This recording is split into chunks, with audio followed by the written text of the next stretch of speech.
And we are live with the Bullshit Busters Dream or Dream podcast, or the Friday Night Barbecue.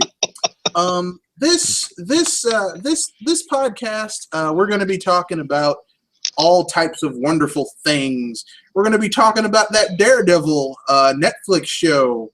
We're going to be talking about current industry news that we've just learned today, courtesy of PlayerEssence.com. Shameless plug for PlayerEssence.com. It's the brainchild of Furious Francis.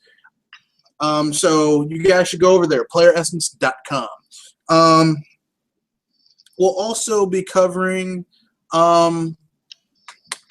industrial thoughts that go beyond Furious Francis, and culminating with our main topic, and which is going to be, what is our dream game?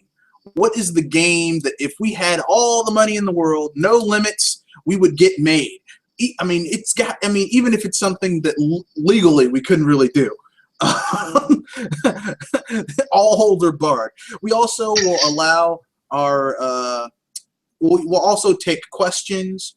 So there are questions in my YouTube chat section. I will go to it and get it for you guys sometime at the end of this cast. You can also use the Google Live question app in order to ask questions. So we're going to have a lot of questions going on here. I'm joined by my co-host and my partner in crime, Triple M. Go ahead, sir. Introduce yourself.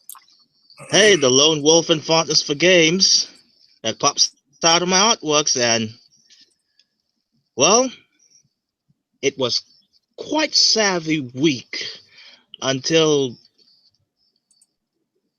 I heard things brewing from what Event Status has put up, but we're probably not going in that detail. So let's bask in this dreaminess. All right, okay. So without further ado, we will begin with well, let's get to the elephant in the room, something to kind of let's get with the news first. It's courtesy of PlayerEssence.com. So, not to be confused with Expedia.com. So we've got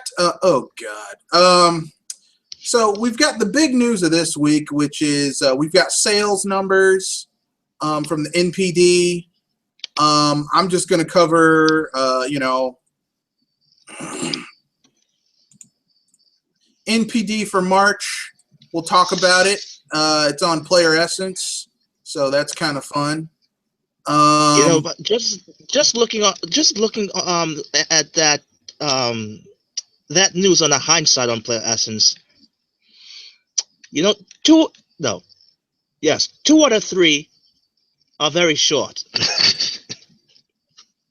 Well, I mean, I'm going to quote what was said because it's funny because people like to call Nintendo, you don't know what you're talking about. You bunch of jerks.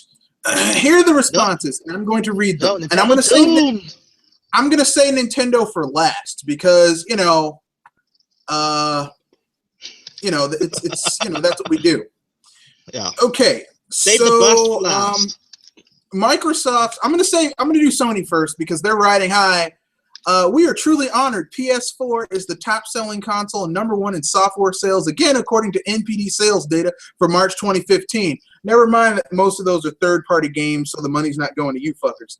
A spokesperson for Sony Computer Entertainment told GamesBeat in a statement, PS4 remains the cumulative sales leader both globally and in the United States, and we want to thank gamers worldwide for their ongoing support. Okay, yeah, all right, whatever. Congratulations. Greatness awaits. Golf clap. Greatness awaits. Greatness fucking awaits. Oh, come on. Even at this point, even I think that's like a low ball. Greatness awaits. Greatness, greatness. See, the thing is that they're combining software from last gen too, so I can't, and they won't tell us how many they sold, and they won't tell us the numbers. I mean, how can I trust their sales numbers when they won't tell us the numbers? So and what about Life? That handheld that's called Life. yeah, they I'm still not won't hearing tell anything us. about it. They still won't tell us the sales numbers for the Vita. So I'm not gonna look. Sony could tell me it's raining outside. Until I actually go and look and see raindrops hitting the ground, I'm not listening to a word they fucking say. So now on to Microsoft, because Microsoft likes to lie too. In March, cumulative Xbox One sales continued to outpace the 360 sales at the same point in its life cycle, a spokesperson told GamesBeat. Now I'm going to translate this for you. This system is fucked. Oh snap! That's laying it thick, man. Okay, Okay, I I thought take that back. no wait.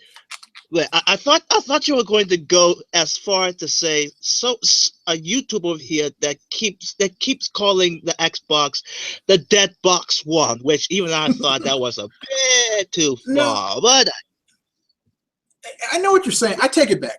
I take it back. The Xbox One isn't fucked. Let's wait until Halo 5, aka Metroid Prime with Master Chief. Metroid Prime with Master Chief hits, and then more like the green camouflage of Samus Aran, but I digress. no, I'm calling it Metroid Prime with only not only half as good with Master Chief, because when I saw that box art for that game, I was like, Samus. Is that Samus? That's Samus. That's Samus with her new prime armor on. And I was watching. I'm like, these fuckers were playing some Metroid Prime between 4 and 5. I guarantee it. I guarantee if you go to 343 Studios office and you turn their game room around, there's gonna be a GameCube or a Wii or a Wii U with the Metroid Prime trilogy in that fucker. All right, now I really got to see that box art. It looks. Just do Metroid Prime 5, or sorry, do Halo 5. It looks just like fucking Metroid. It looks just like it looks like Metroid Prime. I'm like, I'm clicking it right now. Oh snap! Told you. I told you, man. Okay, people steal shit from Nintendo all the time, but this is just ridiculous. Okay, I have to say this. If it's wait a minute, what was Samus again? The original suit without the without the shoulder balls on top of it. That was her Various suit. The Various look, because it looks like the Various suit. Oh my god! I am really trying hard not to visualize anything of Samus in here, but it's just freaking difficult. Even the helmet, oh my god! Even the helmet. I'm telling you, the shit looks like they look. I mean, they should at least be honest enough. Look, we got the idea after playing Metroid Prime Corruption. Look, just be honest. Just tell the truth. Or not. I don't really care. But that's my opinion. I could be wrong. I could be right. I don't know. Wait, let's see if I can screen share this there, because seriously, this is just kind of like a conundrum here. Oh god, this is basically the Various suit in black. And maybe a spitting of green, very dark green or gray in there. I know, yeah. The shit looks like.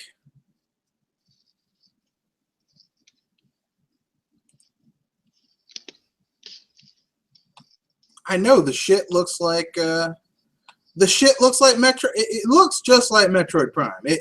It's ridiculous. I have never in my life seen anything so horrific. Yeah.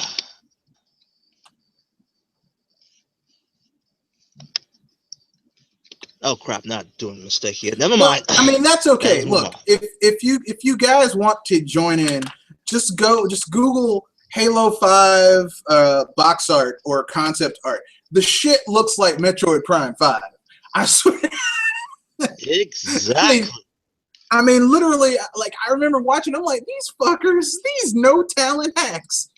I mean, can't you people come up with an original thought on your own, other than stealing someone else's? I mean, I'm Now, honored you're stealing from retro, but yeah, goddamn, you know. now I would. I really want to say imitation is the form of flattery, but oh my, I can't even say that. I know they just stole it. But enough about Halo 5. Until Halo 5 comes out, I'm not gonna write off the Xbox One yet. But I'm just gonna say it. Don Matrick really screwed you guys in the ass, and then took a picture and then laughed while running away and saying, "I'm gonna tell your mom about it." Oh. Yeah, Don Matrick. Ooh, that guy really screwed you guys over. Um, my advice to the Xbox division is, pray. That's all I'd really say. Just pray. Pray really hard and really fast that maybe sometime in the future, um, pray that there comes a game that is an exclusive that really raises your guys' star.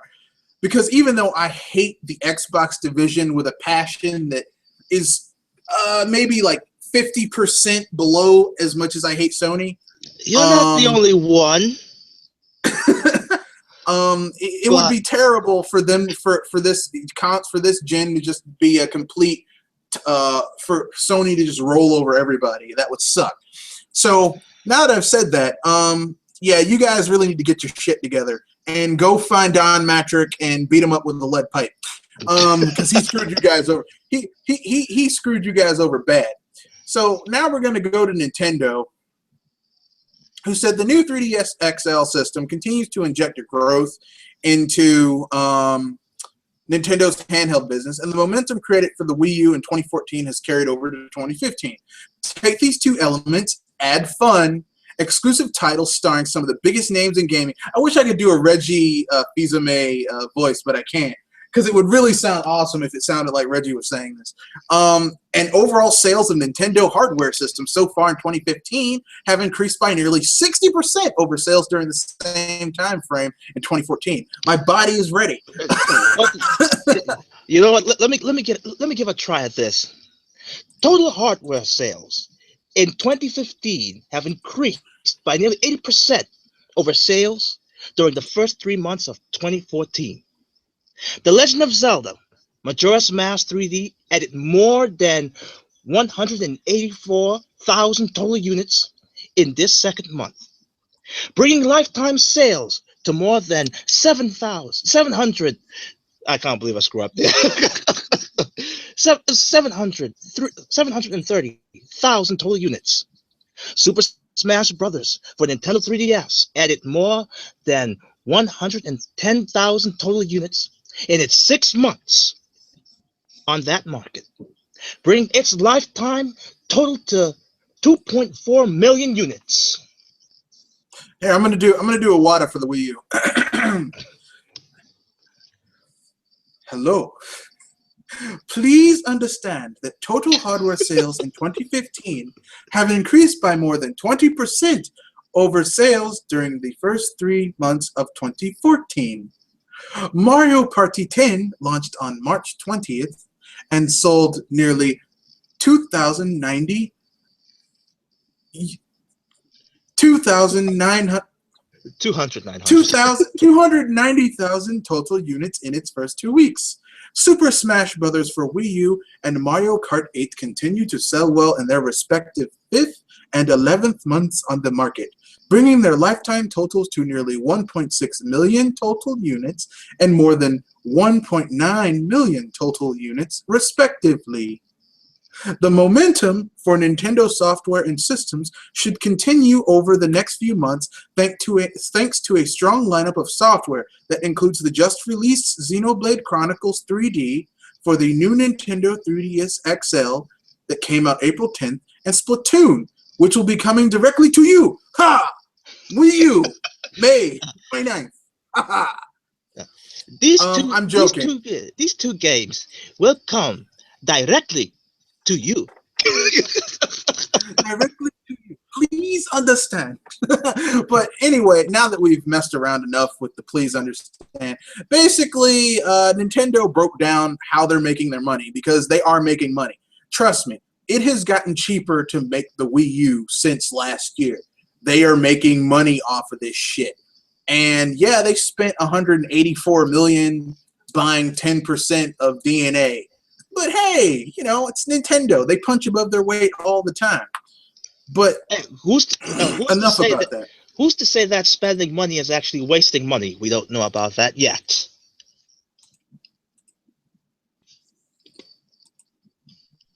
I don't know about that either, but I'm just telling you what I think.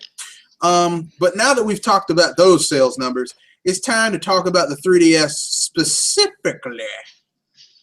The 3DS sold in the US around 84,000 units, which is what it had been selling, which is about what it's been selling this year and above last year's totals. Sorry, the Wii U sold 84,000 units, which is what it's been selling, which is pretty good, which is above what it was selling last year. The 3DS continues to do well, as it sold 263,000 units. 263,000 units combined. So basically, in total, Nintendo has sold like almost 350,000 units. Not too bad for the beginning of the year, and it's just going to get better as Nintendo releases more software to go with their hardware. So,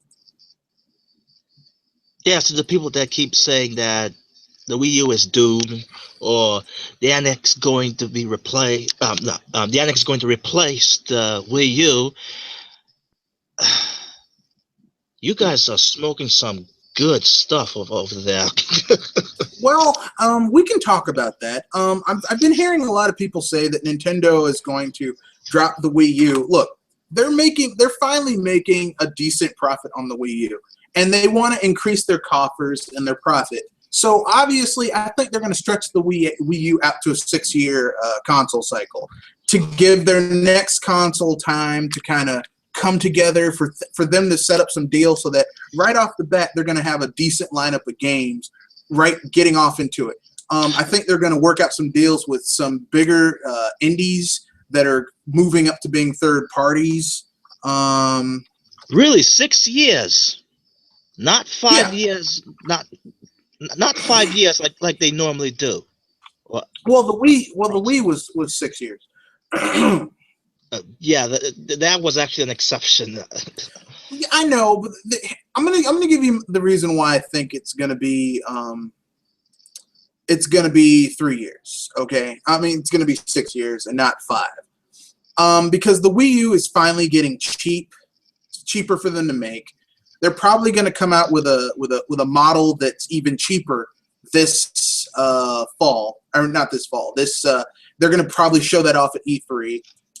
Probably a cheaper gamepad, and it's probably going to be to their benefit to sell that. They're probably going to reduce the price even more, maybe down to $250 or maybe $275 or $280, and in that way they're going to be making money. It's going to be cheaper to manufacture, and I mean really Nintendo wants to make money on the hardware and the software. Even if it's a smaller profit on the hardware, they sell more of them. And then they're going to make a huge amount of bank on the software. And believe me, Nintendo's been making bank on the software. So here's the thing for me about when the product is going to get cheaper. Or people, I've seen comments saying that they might do the same thing what they did with the Wii when they brought out the Wii Mini, which I was severely pissed when that Wii Mini came out, when they just ditched the whole backwards compatibility thing on that one. If I was the person who wanted to buy a console later in its life, and Hmm. if Nintendo's going to do that with the Wii U, Hmm. Well, I don't think that's they're a going to drop backwards compatibility. If they're gonna, because the thing is that people thought that the Wii U was a Wii with like is not only the Wii U, but it's also a Wii in there. But it's not. The Wii U is emulating a Wii. It's not well, actually. It's emulating a Wii. It's emulating what a Wii does. Just like the Wii was emulating a GameCube, and it could because it utilized a lot of the same architecture. Just like the Wii U is utilizing that PowerPC architecture, so it's easier for it to emulate it. But it's not actually a Wii in there. It's emulating a Wii. So I don't think if they're going to take away, I don't think they're going to do that. What I think they're going to do is make a cheaper gamepad, like because there's some features that no one's using on the gamepad. So I mean, it would make sense for them to just kind of take those features out or to find a cheaper alternative. And I know some people are going to be like, oh, but what about these certain games? I know what you're saying, but Nintendo right now, I mean, they're making money off of they were making money off of the Wii U day one. Reggie said this. I don't think he was lying. But wait. They were actually making money since the launch of the Wii U. well, Reggie said that if they sell one Wii U and one game, they're making a profit. So basically, either they were breaking even and it got cheaper to produce as time went on, which is a fair business model, or like they were making a small profit, like maybe $10 or $15, and then you add a $60 game on top of that. Because when I got my Wii U, I got Super Mario Brothers. I got two games for it. I got Sonic All-Star Racing's Transformed, and I got what else did I get for that game? New Super Mario Brothers Wii U. And I know that was like $90 right there. Racing Transformed was a $30 game. Oh, budget. It was really cheap. Oh yes, Yeah, I forgot. Yeah, I forgot it was budget price. Yeah, it was budget price, but it's a really good budget price game. Like literally, I think Sega made a mistake. That could have been a $40 or $50 game, but I'm not going to complain about getting a really good game for $30. How dare those bastards give me a good game for cheaper than normal retail, bastards! But I digress. So I mean, Reggie was making money. Before we continue on, I'm sorry to say this. If you click on the bottom of this vid where it says "Ask questions" for the Google Q&A, you can ask questions in the Google Q&A app. So do that, so that when we get to the end, we can answer questions. Or not. You can be a quiet participant, but it's cooler when you ask questions, so we can do stuff because it's cool. Makes the broadcast even much more livelier. Yes. So now that we've done that, it's time to move on to our next bit of news. This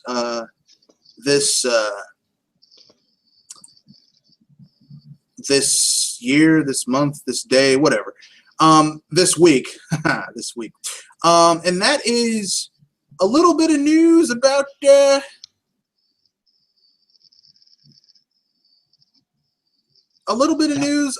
one of our favorite our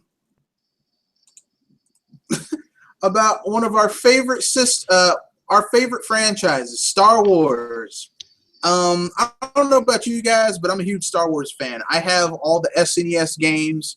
I have all the N64 games. I have all of the Star Wars Rogue Squadron games.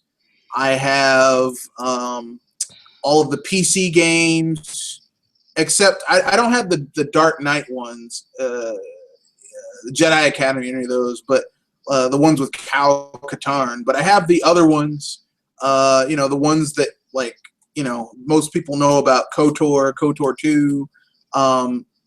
I got the most expensive, ultra premium version of the Old Republic when it came out. I pre-ordered that shit. I'm a huge Star Wars fan.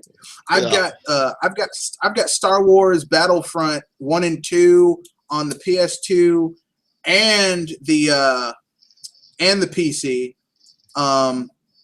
I've got like 3 strategy games with Star Wars. So when I heard that they were making a Star Wars, I'm a huge Star Wars game fan. When I heard they were making Star Wars Battlefield, I was like, wow, this is Star Wars Battlefront. I was like, this game's going to be fucking awesome. And then I hear that they're not going to have a single player mode. It's all just a bunch of fucking multiplayer modes. And I was like, I'm going to quote what I wrote here because it needs to be said. I was like, well, fuck this game. Unfreaking believable. I'm like, well, fuck this game. And here's the thing: as much money as I've given LucasArts over the years, I've given a lot of money to LucasArts over the years and to the Star Wars license over the years. I was one of those people that stood in line to watch The Phantom Menace, and even though I was pissed off with that film, I went and saw Attack of the Clones and Revenge of the Sith. And I saw all 3 of those films, and I was pissed off and mad and angry, and I still saw them anyway. So you can tell I'm a real. At least I enjoyed one of them. I'm a huge. At least for one aspect of it. Yeah. I'm a huge Star Wars fan. I even saw the bad movies, but this is too much. This is just too much.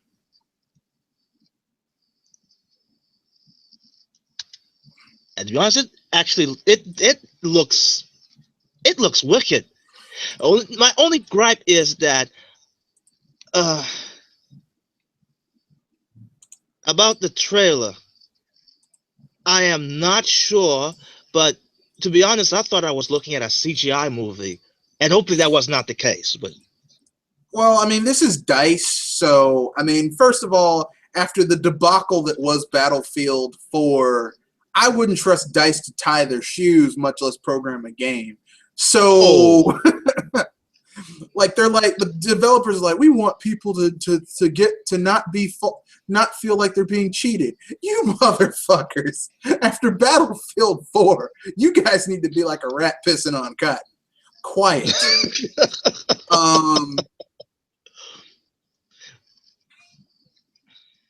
Oh well. Let's see. Here's the thing. Even though it doesn't have one that single player, I did hear. If this is just my nostalgia flying out of my behind, but didn't they say they had a 2-player split screen or something like that, co-op? Yeah, they claimed they had a 2-player split screen co-op, some bullshit like that. I don't know. Bastards. Look, let me put it this way. One of the fun things about Star Wars Battlefront was that you could basically, for lack of a better word, it had the single player, which was fun. Okay, I'm not gonna lie and say that the multiplayer wasn't fun. It was. But one of the hallmarks of it was that back in the day was that you also had the multiplayer, which was also really, really fun. I'm not lying. The multiplayer in this game was great. I loved it.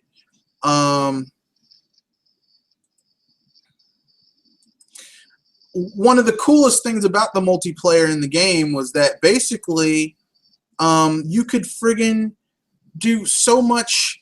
You could mess around. You could learn how to play the game without being pressured. It was great.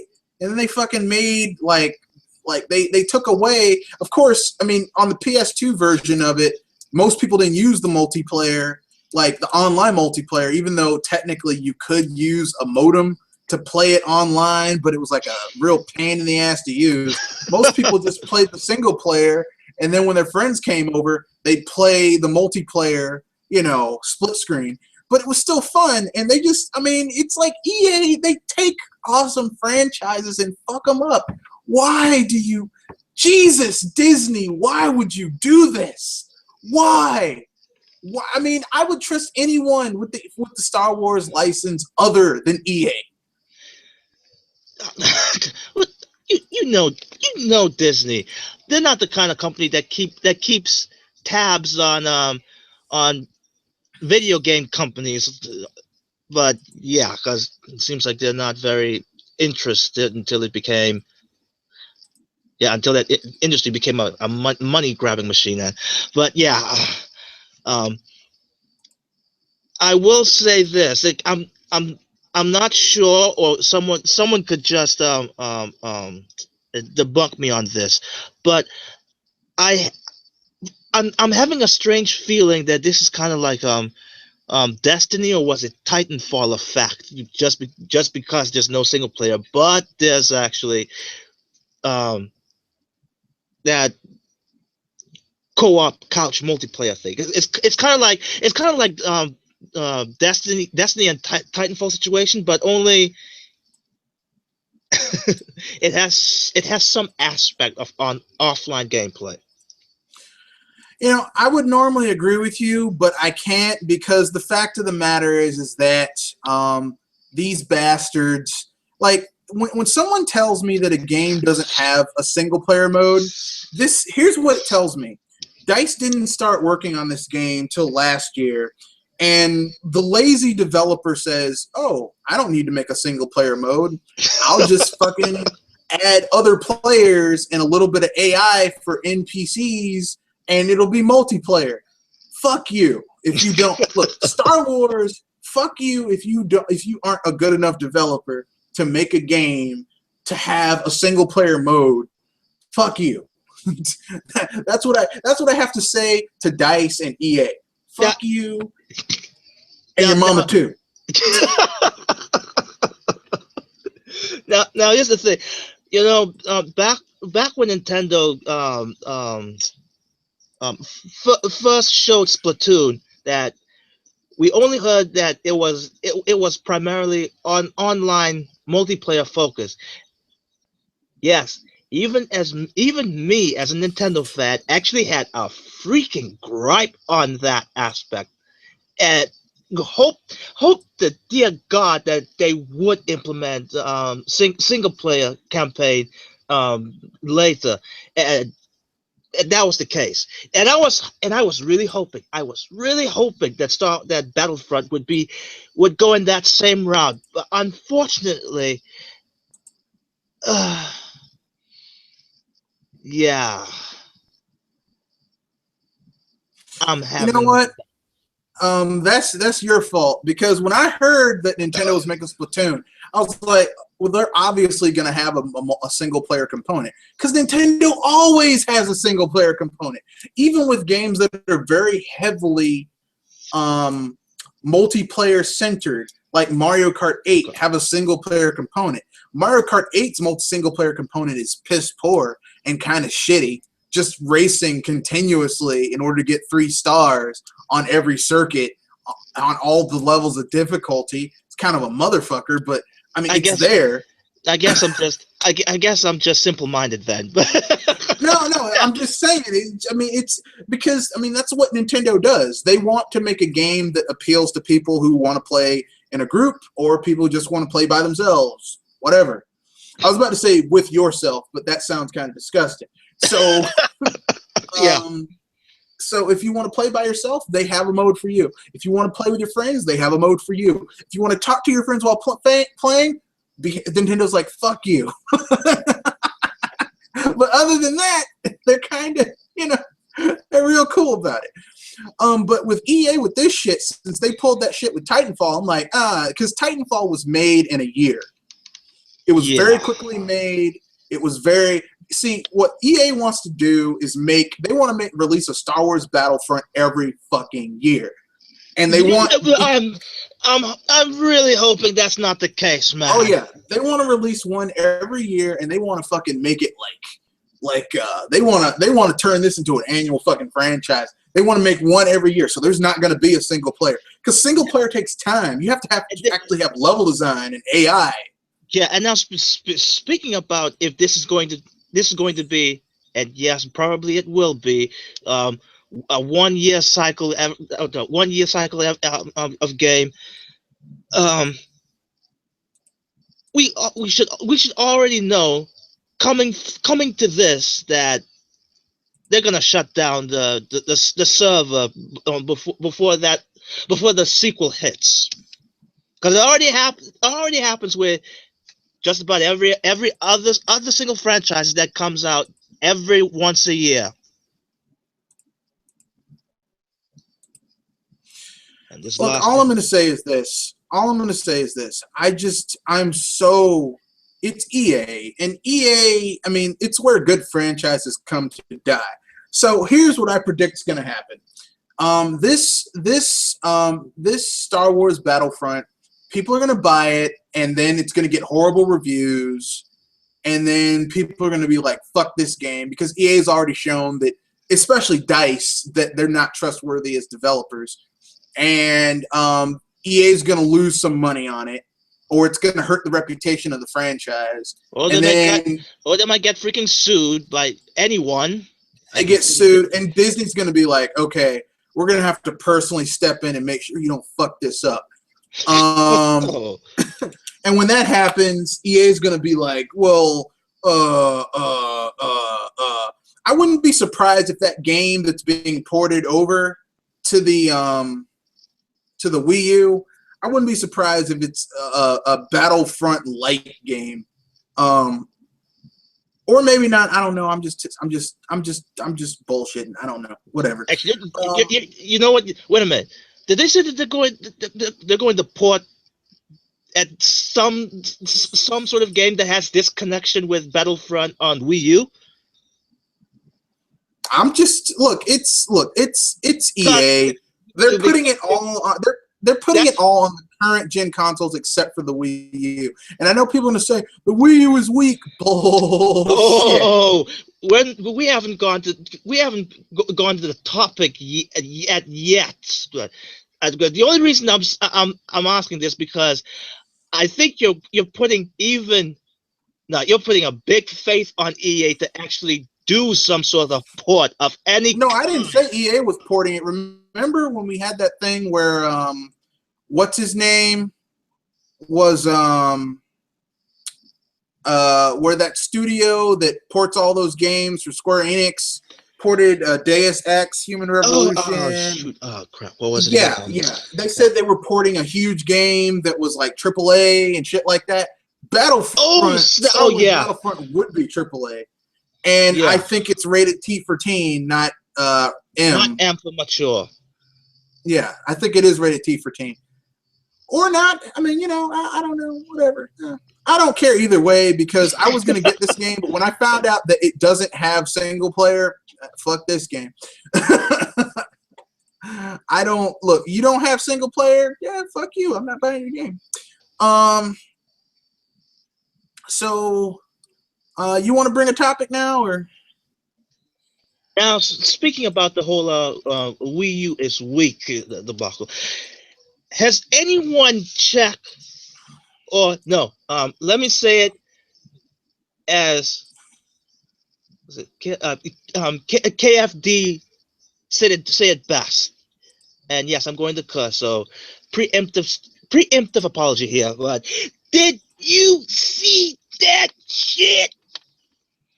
That Mario Kart. What was that track again? What was the track's name? Big Blue. Well, that and the GBA, that GBA track that they brought out from Super Circuit. The baby circuit. No. Bear Hugger said that this came out straight from a Toy Story. Yeah, it was. What was it called? It was the baby. It was the baby track. It's the track where you're in the kids' room and they're like. I thought you meant Baby Park. Yeah, like yeah. the first time I saw that, I was like, Hold up, before you go any further, we're joined by King Black. Introduce yourself, King Black.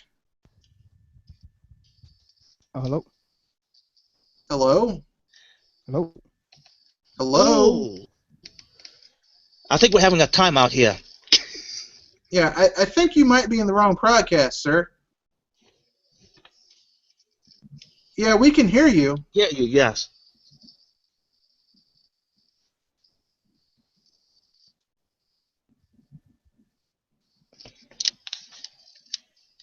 You might have some Some technical technical difficulties. difficulties.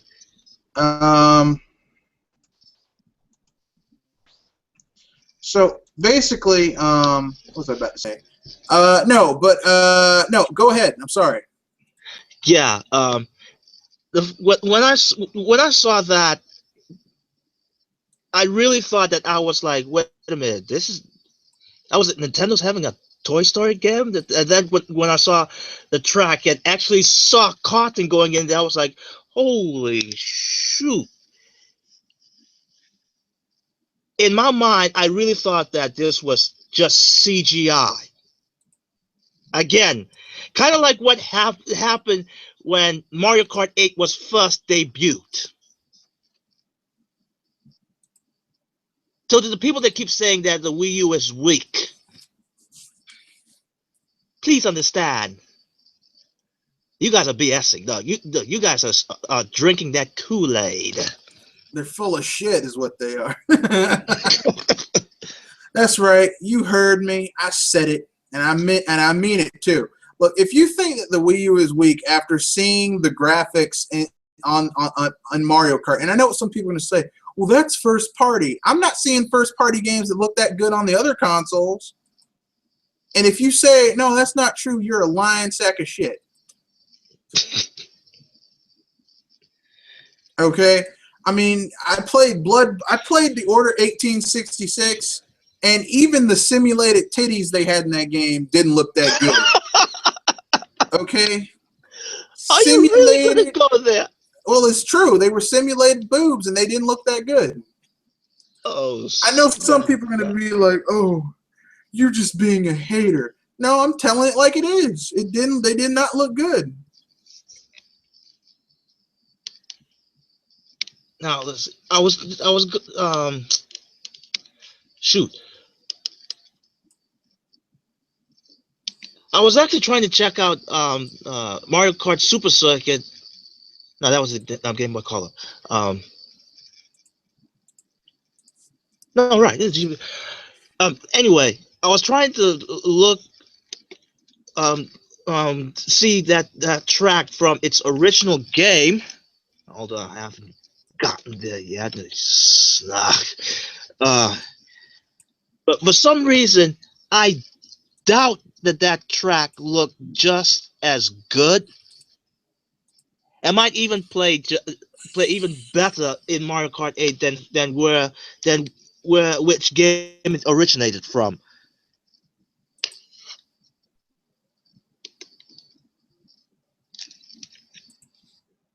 Now I'm stuck. I won't say that. Yeah. I will say the game is a much better game. And I know what some people are going to say. They're going to say, "Oh, you don't know what you're talking about." They won't say, "Oh, you're just being a Nintendo fanboy," because look, I'm just telling you that aesthetically the game looks great to me. Now, these are just my opinions, and therefore they are the right ones. They are opinions, and therefore they are the right ones. I'm not even going to go that far, but yeah. But Snap.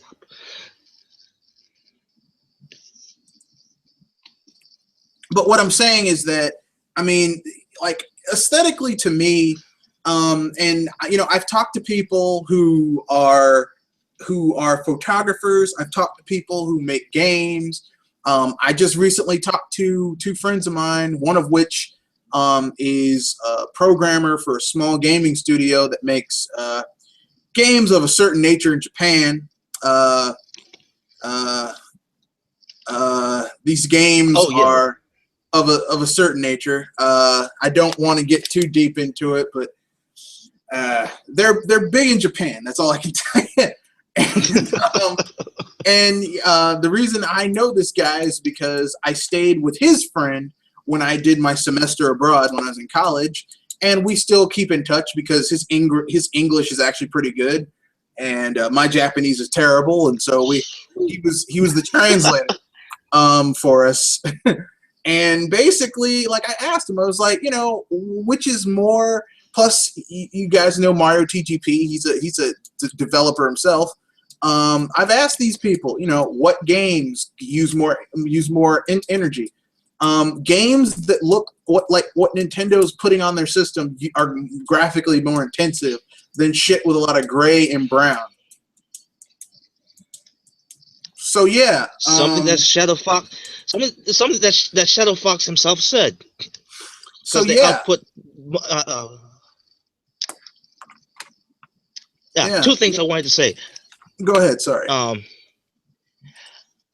Kind of love how they advertise their own game within the game. You see that Mario Kart poster in that thing, man? Yeah, man. That was like, Nintendo don't F around, son. Don't you guys know this? And also this here. Yes. We know that we're talking about the graphics, the visuals of a Nintendo game, and we don't even dabble in the gameplay. Look, to it's that Mario I say, Kart. Yeah, I was going to say, to that I say, come on, man, you know how sleek, delicious, pristine, almost to the perfection, not actually a perfection, but almost perfection and accuracy that Nintendo puts in its gameplay department. You know what you're getting with Mario Kart, okay? You know what you're getting with Mario Kart. So, I mean, I don't know why people are like, oh no, what are they doing in the game? You know what you're getting with Mario Kart, okay? Mario Kart is very straight and to the point. There's no BS, okay, with Mario Kart, okay? You know what you're getting every time, all the time. Oh my gosh, I found it. Yeah, it was in Mario Kart Super Circuit on the Game Boy Color, and his name is Ribbon Road. Can't believe I forgot that.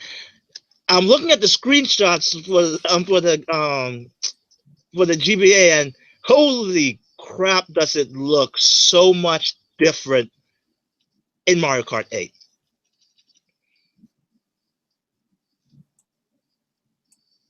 I could see everything looks like flat in the GBA, but I am still flabbergasted, man. I am freaking flabbergasted. All I'm going to say is this. The shit looks like something out of Pixar or DreamWorks. And, I mean, the shit looks awesome. And when people tell me, well, Nintendo, the Wii U is weak, fuck you. And yes, I meant specifically the people who say that the Wii U is weak. The Wii U is not weak. That system is doing things that I'm not seeing on the other two systems. And if you think that makes... Go on. If you think that makes the system weak, then I don't know what to say to you. I mean, if you think that a system that can do all that stuff is weak, there's nothing I can say to change your mind. Okay? There's nothing I can say or do to make you say, oh, well, I'm clearly wrong. Because if you look at the Wii U and you say that it's weak, there's nothing I can say. I mean... Oh my God. What would the system have to do in order for you to say, well, I'm clearly wrong on this. This system is clearly not weak. Now, I'll say something on top of that. I remember I was looking at the at a video. I think uh double MO6 actually linked it to it. They were actually comparing the, I think it was the 360, the 360 and the PS4 games. There was one particular game that they were showing was, I think it was either Drive, yes, it was Drive Club. And when you see the things that that game is showing, when you're in uh, when you're in the track, or when you're in the racetrack, it shows everything in the racetrack. But outside of it, like someone input a cheat. I'm not sure if it's a cheat code or is a hack, but they kind of made the physics go wild. And every time when that car was hitting someplace, it made some uh, god awful flips that went high up into the air, that you can actually see. Um, you can see the ground floor from up in the air, and everything outside. I mean, everything outside of the track was not rendered. It was black. Buildings, everything you can see, but the floor itself outside of the track was not rendered. Now, if you do that with Mario Kart 8, and I know some person was like making the carts fly into the air. At least in that game, in Mario Kart 8, on the freaking Wii U, everything was rendered. The entire landscape was rendered. Yeah, Yep. there was the word landscape. So yeah, so so again, to the people that say that the Wii U is weak, I suggest you look up that comparison. Well, like I said, these people don't know what they're talking about. They're literally pulling shit out of their ass. It's literally, I mean, you look, okay. First of all, most of the people who say this don't know anything about hardware. And like, it's not like, here's the thing, okay? On paper, my PC is not as powerful as someone's PC that is like friggin' two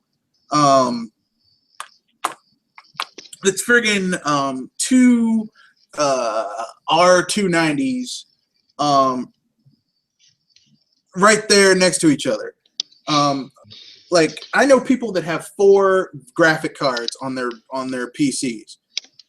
I don't have that type of I don't have that type of I don't have that setup. On paper, my setup is, it's a decent setup, but their games on my PC, how everything else in my PC works is that I can sit there and get gorgeous 60 frames per second 1080p when I want to. Okay? It also produces a friggin' huge amount of heat in my PC, and the fan is going like mad, but I mean, I can do it. It's much easier for my PC to do 720p 60 frames per second. I'm just saying, it's easier for my PC to do that. But Oh shoot! I'm actually seeing 4 Yoshis in this screenshot. Oh, note to viewers. I'm actually saving this screenshot of Ribbon Road here, and actually putting it on my on my desktop wallpaper, because this is just freaking good. This is just too good.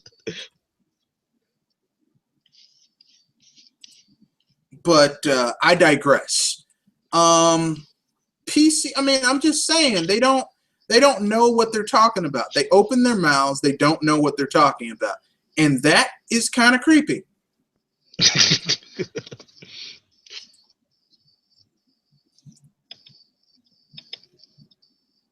So, anyway, time to talk about the any other topics you want to bring up before we get to Daredevil. Actually, two more topics. We're just gonna mention it by passing. Seems like Shin'en that's developing Fast Racing Neo, even though we haven't heard absolutely nothing from them over half a year. Was it? Was it more than that? But anyway, yeah. Well, it seems like we have finally have a little bit of news from them that they're still working on Fast Racing Neo. The people that keep saying that Nintendo,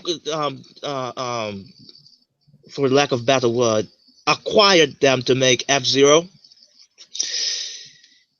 Yeah, I don't know why you guys were actually even saying that, but I digress. And also, seems like Masahiro Sakurai is going to make an appearance at the Fire Emblem 25th anniversary event, and I think that is in Japan. Yes, it's in Japan. Oh God, you're making me feel old, dude. I remember when Fire Emblem came out. I remember playing Fire Emblem on my Famicom. Oh God, Jesus! I didn't know what was going on because it's a very text-heavy game, but I remember playing it. Oh, come on, lad. If you're old, I'm already pushing 30 here. I'm pushing 32. Shit. Shit.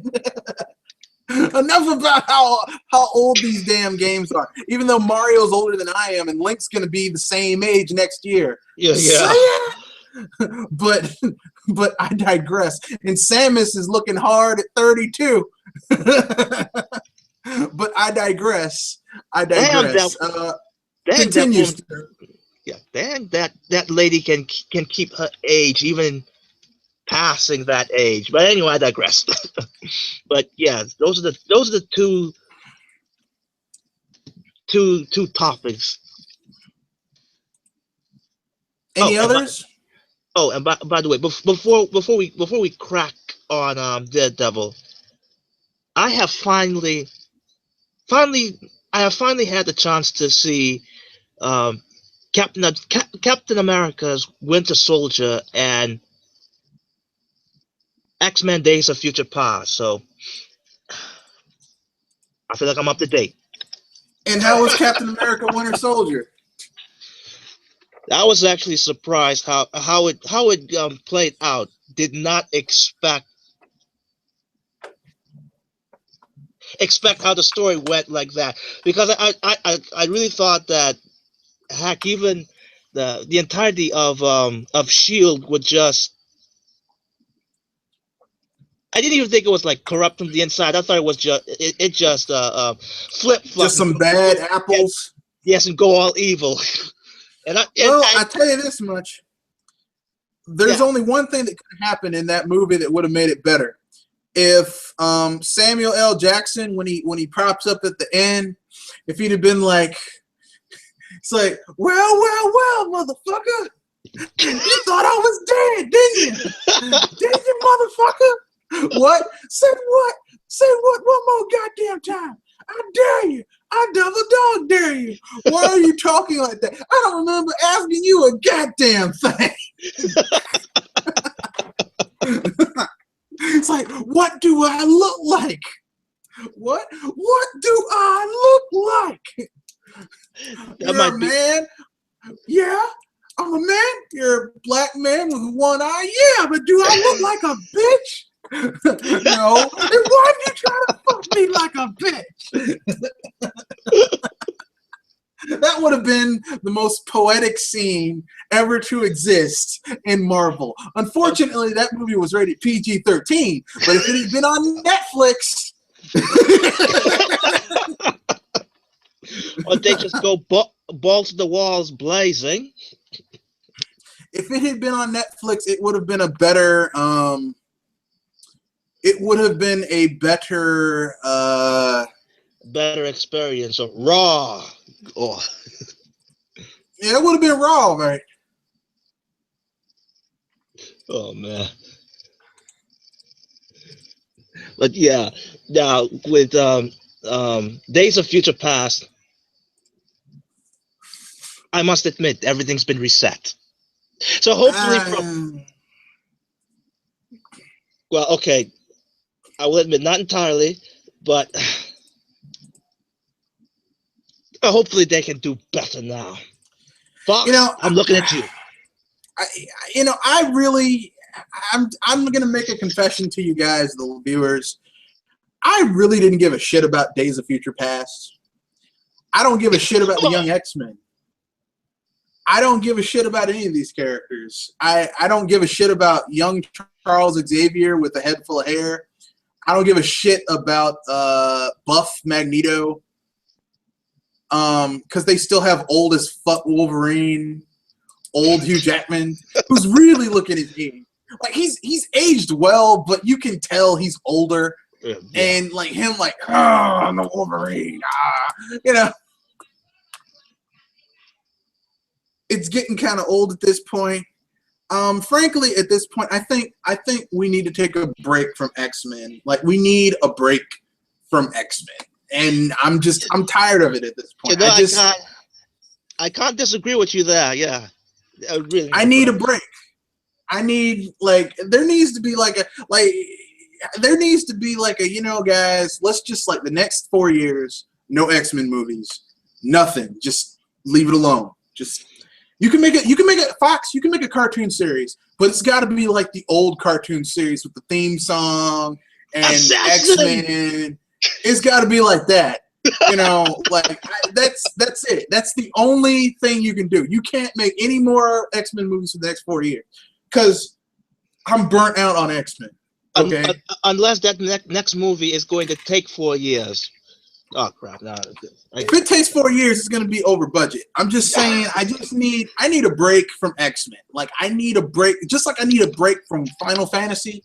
I need a break from X-Men. Okay, because last gen we had 3 new Final Fantasies and 3 re-releases, HD re-releases. We need a break. Whoa. HD releases that wasn't even HD.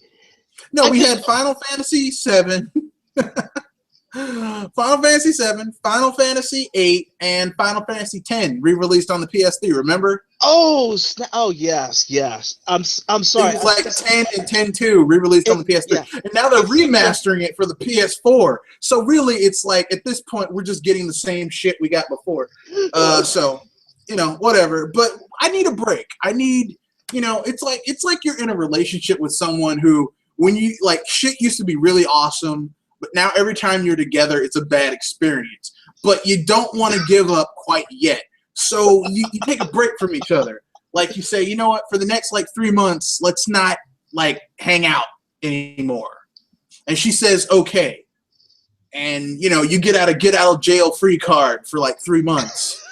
And you can like, you know, you can see other people, see how it is outside. You know, you can recharge your nerves, even if you aren't dating. Just not have to worry about trying to impress someone all the time. Just, you know, let it hang out. Seems like that relationship wasn't even built on great foundations to begin with. Well, I'm going to let you in on a little secret. The best relationships are ones where you're not always together. Believe it or not. Because familiarity breeds contempt. If you're always with a girl, or if you're a woman and you're always with a man, like you're always together, you never come up with any new experiences to talk about. It's always the same shit over and over and over and over again. And you begin to get tired of looking at this person. It gets so bad that at a point when they're asleep and lying right next to you, you'll look over and you just want to punch him in the face. Really hard. I thought even suffocate them with the pillow. Or suffocate them with the pillow, or like poke them in the eye, or, you know, take your thumbs and gouge their eyes in, you know, something like that. So, you know, listen, familiarity breeds contempt. Look, it's great when you don't see each other all the time, because then when you see each other, it's exciting. It's special. But I mean, maybe I'm just sharing my relationship a little too much. But anyway, I digress. No. We were talking about if a certain if Avengers, if Captain America Winter Soldier had been shot on Netflix, it could have been dark and edgy. Holy shit.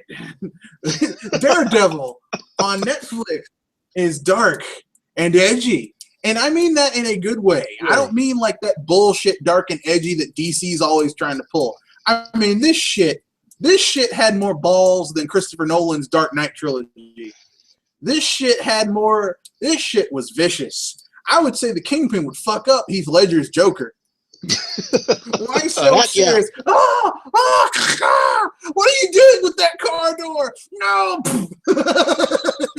You embarrassed me in front of her. You embarrassed me. Shit. Good damn. That was freaking rage, man. And look, the Joker was rolling around in the SUV already, so half of the equation is already set. But I digress. Now, see, if it had been Jack Nicholson's Joker with that acid flower or that joy buzzer, he might have had a chance. But yes, that Heath Ledger Joker couldn't have dealt with the shit. But I digress.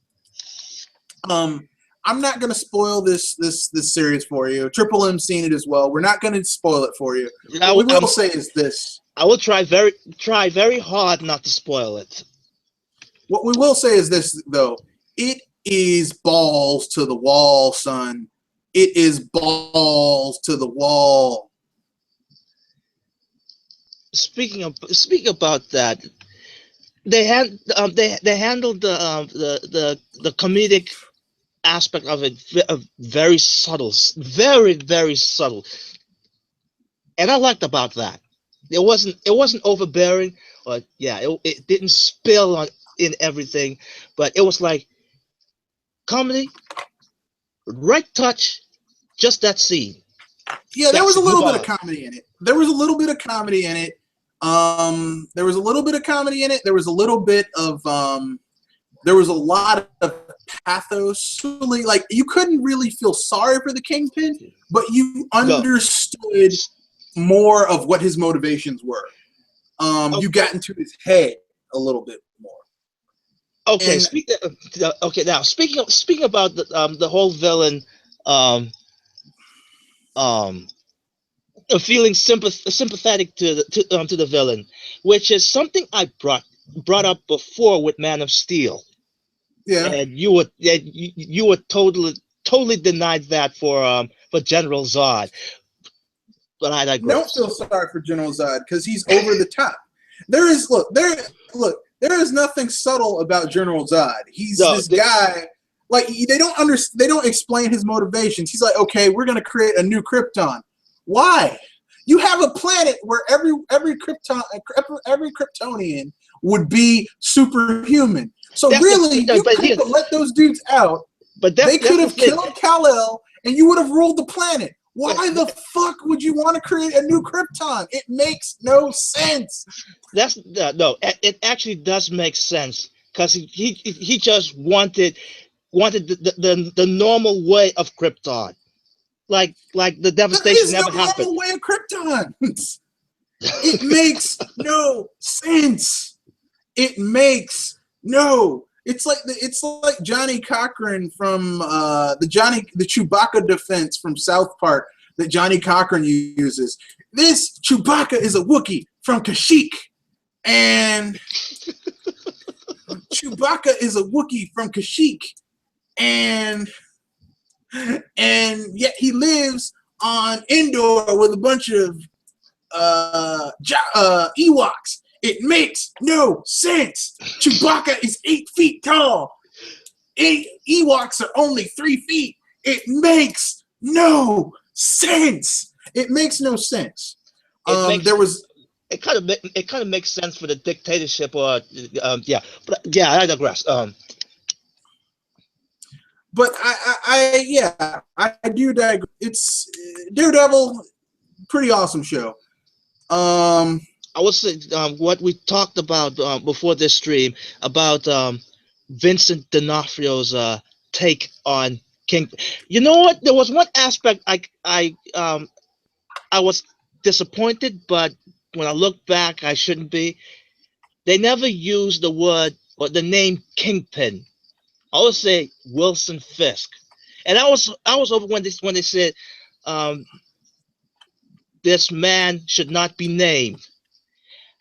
I was Well, hoping they actually used. his Yeah, I was hoping they Kingpin would is his nick. that they would use that his nickname or as an Fat alias Man. for Kingpin. They call him Fat Man, which is derogatory. Yeah, I guess he's going to call himself the Kingpin in season 2. season 2. But we're not going to get too far into it because we got to start talking about video games again. Oh, before we I wanted to make a comparison between this majestic, wonderful 2015 Daredevil to the And original that shitty movie. Yes, because when I looked at the series Daredevil, I could see why um, uh, if they wanted to make a movie again about it, it would not work because there's just too many stuff that's going on for just a Well, 2 hour or even a 2 hour and 30-minute movie. Well, here's the problem. Here are the 3 things that hurt that movie. First of all, it was rated PG-13. Yeah, that was one. Second of all, it starred a not very good actor version of Ben Affleck. And third of all, I would say it.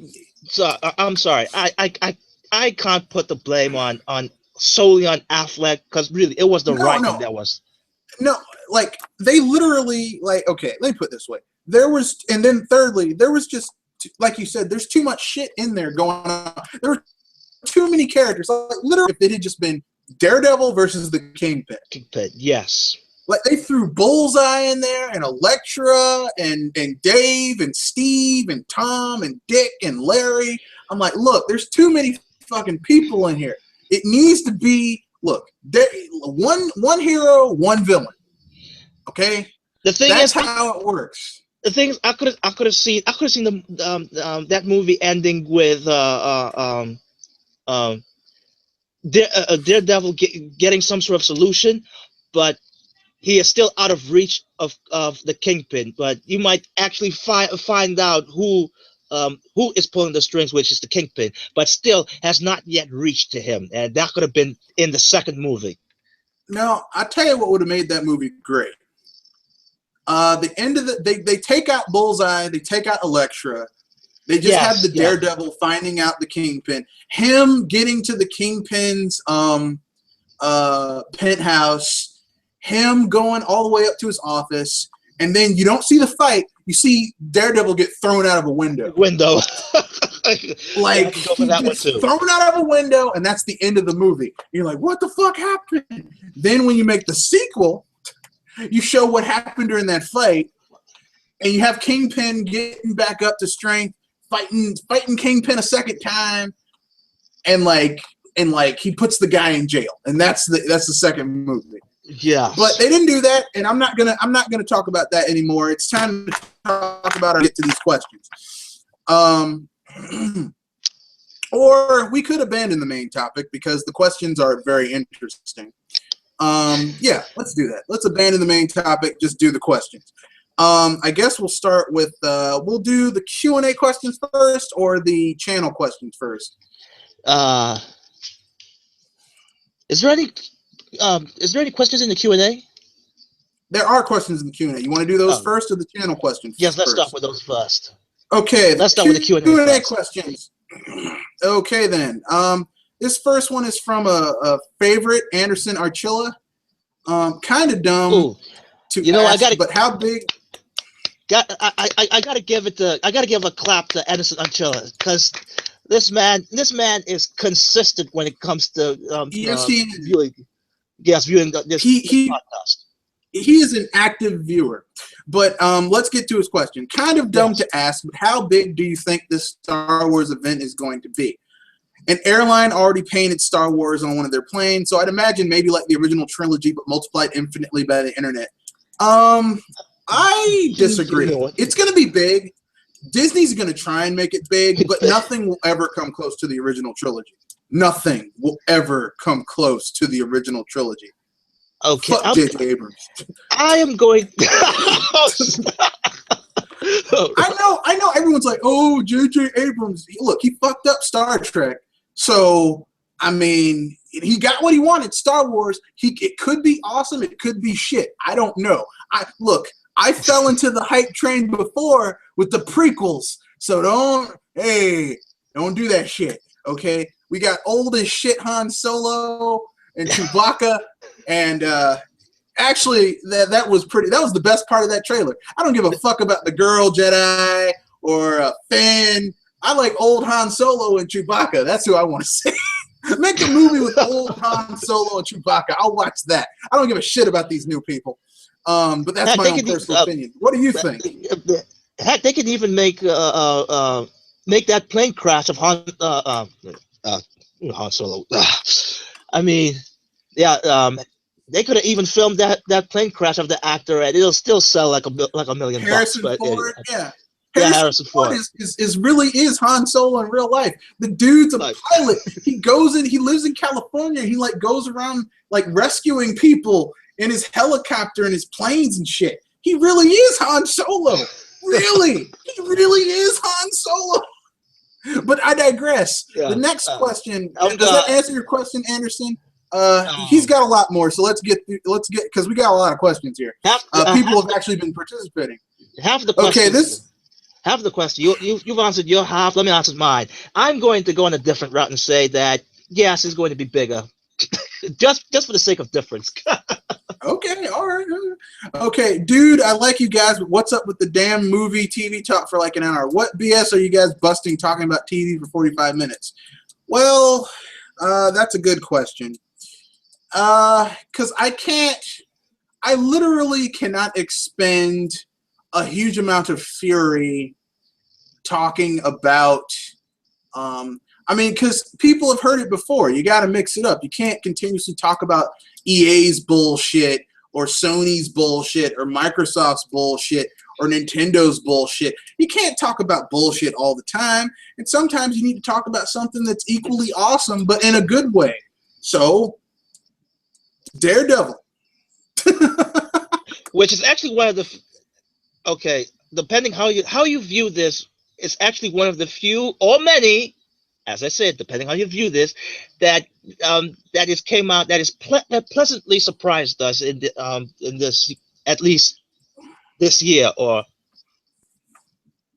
at this time. But yeah, heck, I could even bring up the topic about busting some BS with Mortal Kombat X, which to be honest, I was surprised of all the that happened over there, because really I really thought Ed Boon, NetherRealm Studios, but not Warner Brothers. I really thought they would keep away from this, but I guess I put too much faith on NetherRealm Studios, especially if Warner Brothers is really close behind them. I'm surprised that people are surprised. Look. Ed Boon has shown that he has the spine of a vermicelli, and I mean the worm, not the pasta. So, like, here's the thing, okay? People are like I heard some YouTube people, this is DLC done right. That's your opinion, but you're wrong. And I'll tell you why. The content that they're locking behind as DLC 2 gens ago, because I remember playing. I used to be a huge Mortal Kombat fan. This shit was unlockable. On the GameCube, I could unlock this shit by completing challenges and playing the tower mode, and yet, or the crypt or whatever. and now I have to fucking pay for it. Fuck that shit. I'm sorry. I'm not buying this game. I'm not getting it. I'm not. And if you really want to play Mortal Kombat X, wait about 6 months, and then they'll release the complete edition for like No.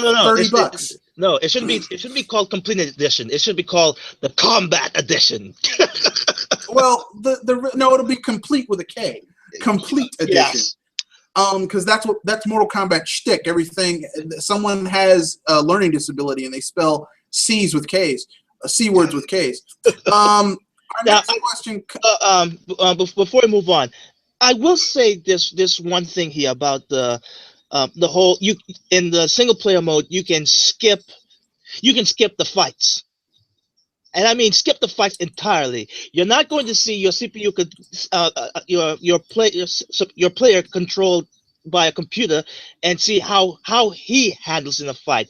No. It's skip the whole thing entirely, so you can't even see what you can learn from it. Now, someone is going to bring up this whole how New Super Mario Brothers did this kind of feature. You know the whole super mode. the super mode, and the whole you can watch how Luigi completes a stage. Yeah, the white Tanuki suit. But like I said, at least with the whole Luigi thing, you can at least see what they're doing in that stage or how they're completing it. And also the Tanuki suit, at least you have control over that, over your character, even if you're flying high off the stage.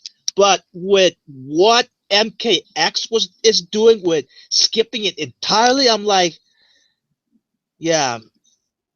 Some people say, I saw in a comment section in Advanced This that they said it this best. Why would you buy a $60 game, mind you, game in quotations, and you just wanna just look at the single player campaign, at the story mode? So look, let me put it this way. Mortal Kombat has been shit since 4. Okay. The thing is that I noticed that in the gameplay part, it's perfect. But besides that, no. Yeah. I mean, literally, Mortal Kombat has been shit since 4. They keep on adding these weird fucking modes, doing weird shit with it. I'm done. I'm sorry. Fuck it. From now on, I'm sticking with Guilty Gear and Street Fighter. Fuck it. Street Fighter 2 and Guilty Gear. But I digress. Any other comic book series? The next question is once again from Anderson Archilla. Great watcher, viewer. Any other comic book series that should get the Netflix treatment? Why don't you take this one first, and I'll hit it second. Let's see. I can see we said this before, at least no. We mentioned this before, but I would say I can see the Punisher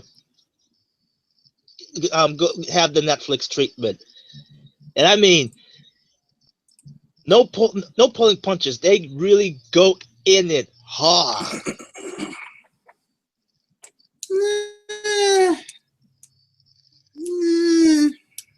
Yeah. You know who I'd like to see have a Netflix series? Which one is that? Doctor Strange. Oh, okay. Because you could have the magic. You could, because I mean, sci-fi has already shown that you can do this even on a budget with Constantine. Netflix would have a slightly bigger budget, and they could really make it look friggin' awesome. And Doctor Strange, I mean, most people don't know about Dr. Stephen Strange. I know about him because I'm a nerd, and I grew up with this shit. But most people don't know about him, and you know, it's always important to you know, expand your audience. Like people binge watch that shit. I did, and I lost my mind. I mean, holy shit, that is some awesome shit right there. But I digress. Our next question, once again, comes from Anderson Archilla. People seem to alternate between a state of mind regarding third/turd parties. One moment they seem to think they're back to the 6th gen, then they remember crap like Evolved exists. Anyone else getting tired of this? Well, since you answered the first one, the last one first, I'll answer this one first, and then you can hit it. We'll alternate. What can I say? I'm tired of people complaining about the shit. How's it going, Black Ma? Oh, we got Black Ma. Yeah. Yeah, we're on the question section, but you can chime in after Triple M because he's kind of you got us in the question part of it. Can y'all even hear me? Yeah, yes, we can hear you. hear you. People seem to alternate between a state of mind regarding third parties. One moment they seem to think they're back to the 6th gen, then they remember crap like Evolved as it exists. Anyone else getting tired of this?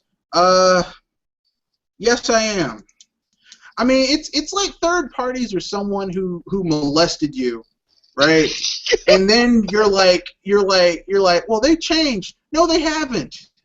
No, they haven't. When someone molests you, that shit is forever. Even if they said they'll never do it again, don't give them a chance to do it.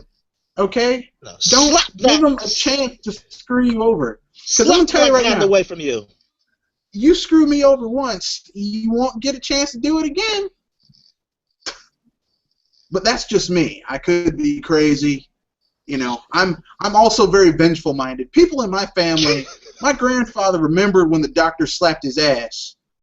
You understand what I'm saying? My grandfather,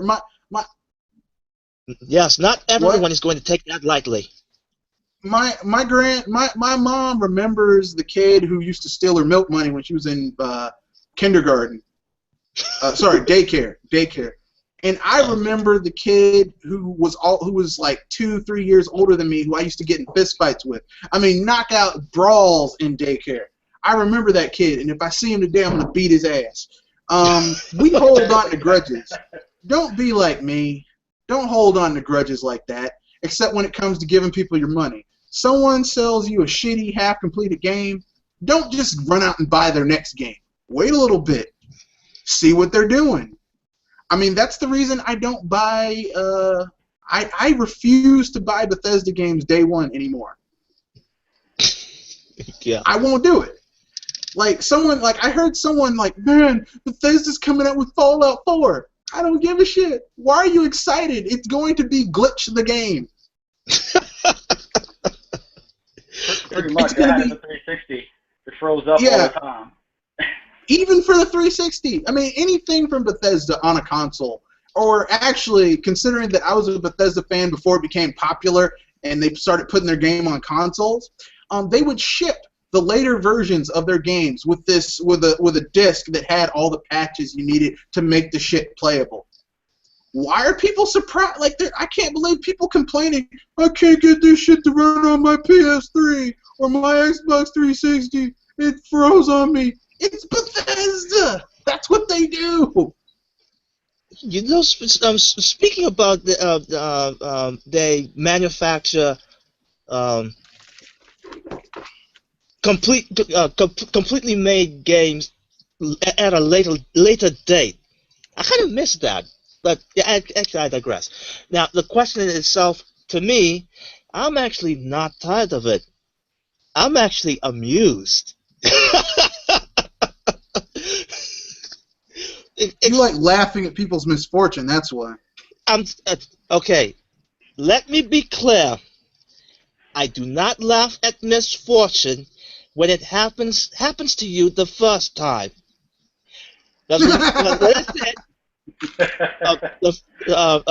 Fool me once. Fool me once, shame on me. No, fool me once, shame on you. Fool me twice, shame on me. So the second time, or if I see this keep going on repeatedly, I really can't pity those person anymore, because they're just doing it to themselves. And even though we actually say say the exact thing that will happen again, and they just keep going in droves like sheep off the cliff, over and over and over and over. And I'm just like, okay, I can't weep for your sins, man. I'm They're just laughing at you. Yes. I mean, I'm not saying all gamers, but okay. No, not all of them. Battlefield 4 comes out. Battlefield 4 is a broken piece of shit. DICE and EA still haven't fixed Battlefield 4. You go out and buy Hardline, which is built using the same engine as Battlefield 4. And then you're like, Battlefield Hardline is broken too. Duh. I'm like, well, you are an idiot. Games anymore, so. Well, I'm just saying, if someone, look, I mean, I think Einstein said the definition of insanity is doing the same action over and over again and expecting a different response. Outcome. Yeah, different outcome every time. You're insane. Kind of reminds me of Far Cry. Do you know the definition of the word insanity? All I'm saying is that it's just really, really bad. It's really, really bad. Okay, and I wish they'd stop. Your thoughts, Black Mao? Well, it's pretty much the same thing. EA, Ubisoft, they tell you one thing, everybody says, oh yeah, it's going to be better, and then they come out with the same third-party games that's still crappy, unoptimized. Nothing's ever going to change until you start giving them your money. And they destroy their legacy. Like, I used to love Squaresoft. I loved Squaresoft. I still love Squaresoft. Squaresoft has made some of the best RPGs in history, as did Enix. But Square Enix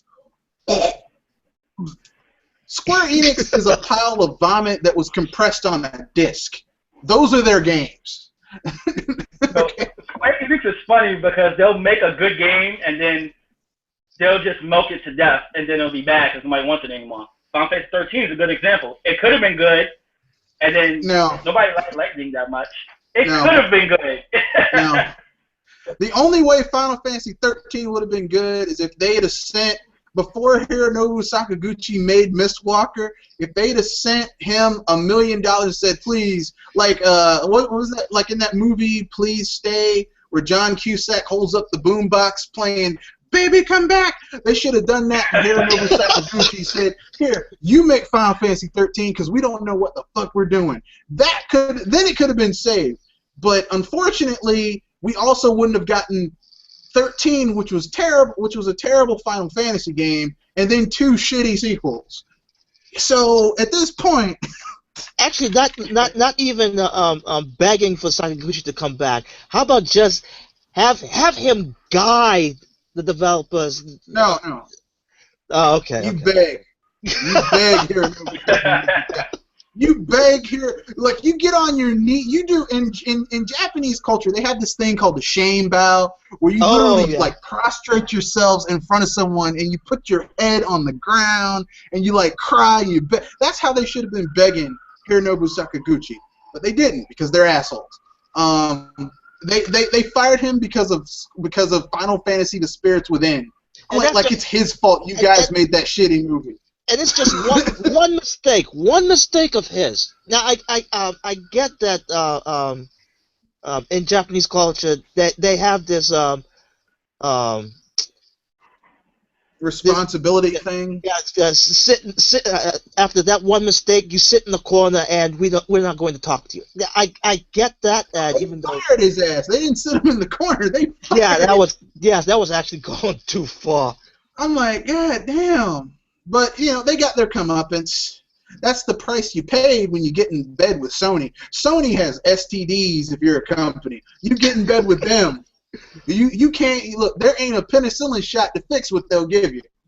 But I digress. It's time to move on to the next question, which is another Anderson Archilla great one. Seeing how we're getting damn movies for Sly Cooper and Ratchet and Clank instead of games, how do you feel about a medieval movie? I really want to see Sir Dan Fortescue return. Hell, I actually bought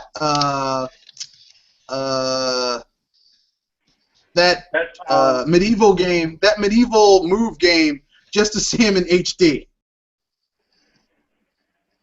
So Daniel Fortask. So you didn't play Medieval. No, I have not. But I did heard that I heard It's good really things good. about it. It's got a shitty camera, but it's a really good game. It like literally, if Sony had taken, because Medieval's actually a Sony first-party IP that I like. It's not copying Mario or trying to compete with anything Nintendo has. So in my mind, it's already head and shoulders above the rest of the shit Sony has, and like it was its own thing. If they had just fixed the camera and made it like, they should have kept that shit up. It should be like Medieval. There should have been a Medieval on the PS2. There should have been a Medieval on the PS3. There should be a Medieval right now. Instead, we just got 2 games on the PS1, and then they were like, fuck it. How much did those 2 games sell? I don't know, but they were good games. Oh. And they were cheap to make, too. Sony just, they abandon IPs every gen. They just say, well, fuck it, and they drop them. So, I mean, it's sad, but what are you going to do? Sony is funny because when they have a good IP like God of War, they'll milk it to death within the same gen. You know, I would actually give any developer or manufacturer a pass if they make 3 games of that franchise in one gen at first. Then after that next gen and beyond, they stick with 1. It's kind of like what Nintendo done with Mario to a certain degree. Yes. Yeah. The first gen, you had 3 Mario games: Super Mario Brothers, Super Mario Brothers 2, Super Mario Brothers 3. But you saw a clear jump in quality of game with each of those games. Like, there was shit being added to make it into a better game. God of War, even the HD versions of that game, is just the same damn game. You're an angry, bald-headed Spartan killing things. That's, you know. You don't really play it just to kill people, because other than that, it really has no replayability. Yeah, I mean, like, God of War isn't what I would exactly call the deepest. Like, for me, God of War was always like Devil May Cry for sissies. Like, we don't want to give you a battle system that's really tough to learn. So we're going to give you this that's like Devil May Cry Ultra Light. And that's God of War. Like, it's like, it doesn't, because Devil May Cry will make you cry. Devil May Cry is like, oh my god, I shit myself playing this game. It's that, like, some parts of it are that hard. But then you play God of War, it's like, oh, I can realize these combos, because really, in God of War, you need, like, really all you need are 4 combos, and you can beat the entire game with those 4 combos. You'll be fine with those 4 combos. But you need the 4 combos and a circle button, because circle can pretty much rip anything in half. 4 combos and your quick kill button once the enemy's health is to a certain point. You'll be fine. You'll make it through the entire game. Devil May Cry ain't like that. If you only know 4 combos in Devil May Cry, you can get by. No, you can get by. You might be able to beat the game, but you're not going to score very high or unlock much of anything. You have to mix it up in order to improve your score. Mix up your combos and stuff like that. And most people don't want to do all that, so they just, God of War. It's Devil May Cry for dummies. I'm glad Kamiya made Bayonetta, because Bayonetta is the thing about Devil May Cry is that the difficulty curve in Devil May Cry was too steep for a lot of people. Yeah. Bayonetta's difficulty curve is just right. Yeah, it's not for dummies, but you can get into it. But we're talking about something we'd like to see a movie about, a video game movie. Dan Fortescue would be cool, but I tell you what, an animated movie I'd want to see, and using CG. Matter of fact, you can use the engine from the game in the shit if you wanted to, but it would have to be on Netflix and rated R. Bayonetta. Oh, stop. that would be an awesome Netflix series right there. But I still have to watch that anime of Bayonetta. Yeah, it's pretty sick, man. Okay, the next question is, once again from Anderson Archilla, is should I be amused or frightened by the power Nintendo has over people's emotions? No voice chat in Splatoon, and people are frothing at the mouth in anger and want to burn Nintendo HQ down. Now with the new Mario Kart 8 DLC, people are praising them again. Creepy. It's not really. It's not really creepy or frightening. Here's the thing you have to understand. Nintendo is the king of the modern console manufacturers and king of the modern first-party IP game manufacturers. Because despite what fanboys may tell you about Sega and Sony and Microsoft, none of their their shit is weak. Okay? I mean, I know people are like, man, I like God of War. I really like Spyro. I like Crash Bandicoot. I love that Master Chief. I like Sonic. Your shit is weak compared to the king. Okay? Everyone wants to get that throne, but they ain't got the chops to get on the throne. Like, I mean, people keep on saying that they want Nintendo to get out the hardware market and to stop and to get out the hardware market. Who is going to take their place? Microsoft? I'm sorry. I couldn't say that with a straight face. Sony. Microsoft has better shots than Sony. At least Microsoft got money. That don't mean shit because they don't have the talent. Look, Microsoft has tons of money, none of the talent, which proves one very simple thing. All the money in the world don't mean shit if you ain't got talent. Because they have Microsoft has thrown money after just huge amounts of money at EA and Activision and Ubisoft for exclusives. Didn't do shit for their console. Actually, not even talent. Understand the craftsmanship. Work hard at it. No, I'm going to say talent. I'm going to say talent. Because Microsoft, instead of building up their own internal studios, fired a lot of people, sold off IPs, and they just said, we'll just pay for exclusives. Because they don't take any pride. They don't take any pride in their own product. They basically just it's a marketing ploy. It's a marketing idea. There's no personal investment in their product, and that is a dangerous way for you to be in this video game business. You better take pride in what the fuck you put into people's houses, which is why I'm shocked that people are always like, man, Xbox. I've been with I went through 3 Xbox 360s after 2 of them red ringed on me. I'm like, what are you, stupid? That's just me. Because I'm gonna tell you right now, I love Nintendo, but if my NES died on me, that'd be the last fucking Nintendo console I'd buy. With me, I'm actually I would be a bit more forgiving. At least 2 consoles. If 2 consoles actually burn out on me, and in a very short time frame, yes, I would definitely say F you.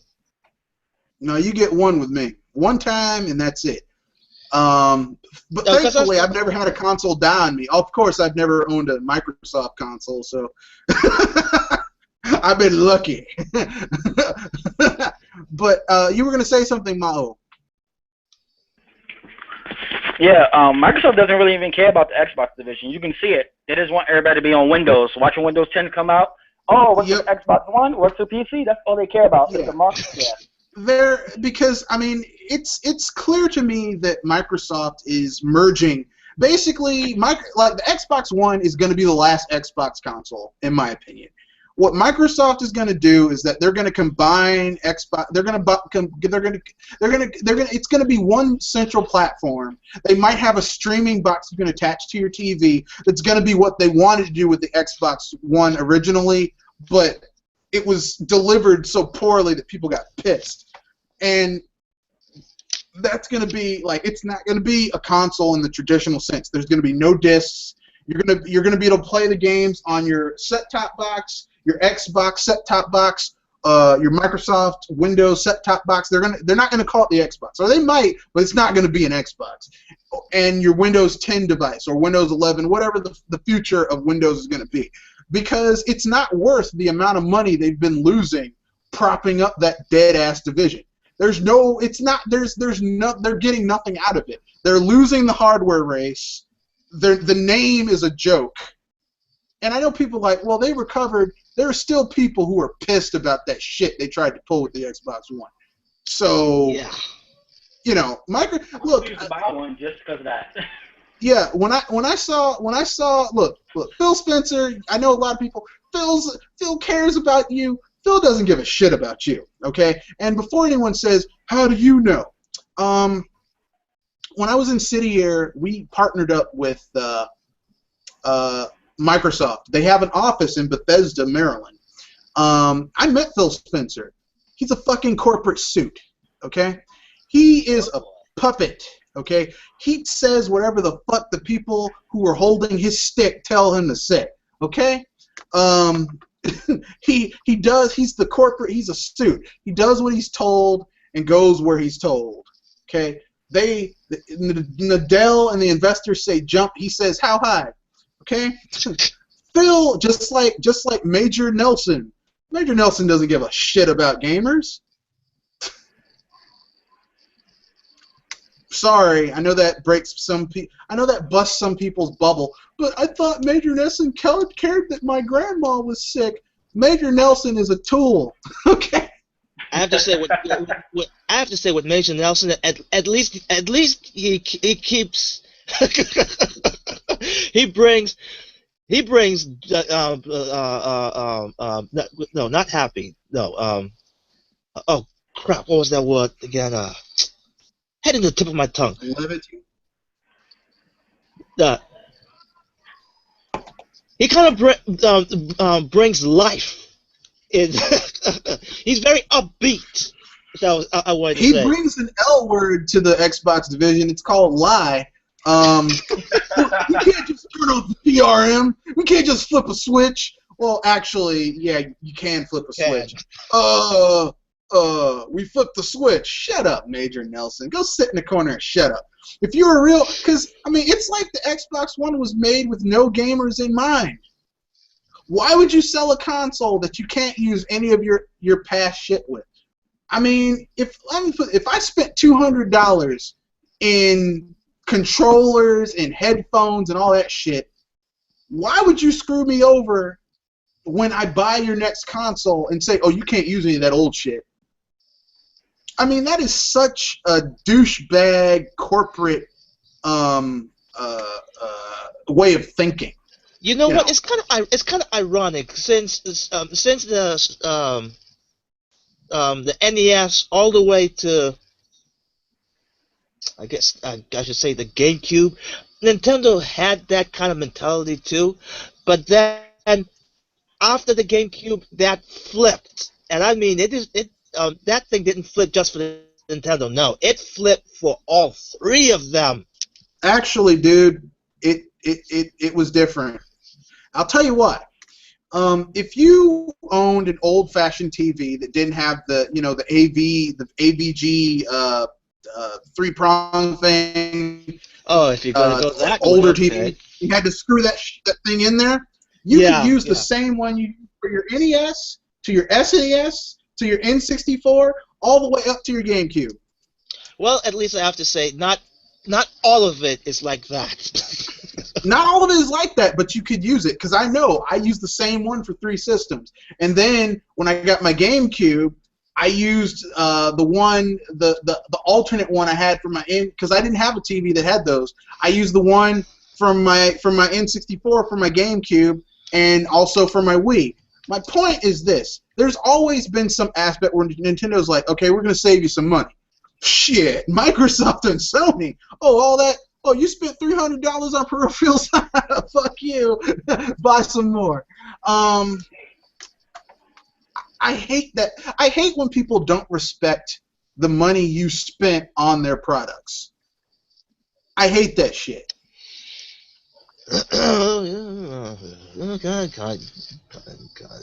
Can't disagree. Can't disagree. I mean, I know some people might disagree. They might say, well, it's brand new hardware. These fuckers spent $100 million to design a new Xbox controller that is almost completely identical to the last one. I wish they would have given me $100 million. I would have made a better controller for it. I said, just use the old one. Shit. Fuck. Look, give me $100 million, fire Major Nelson, fire Phil Spencer. I'll run the Xbox division, and I guarantee I'll do a better job.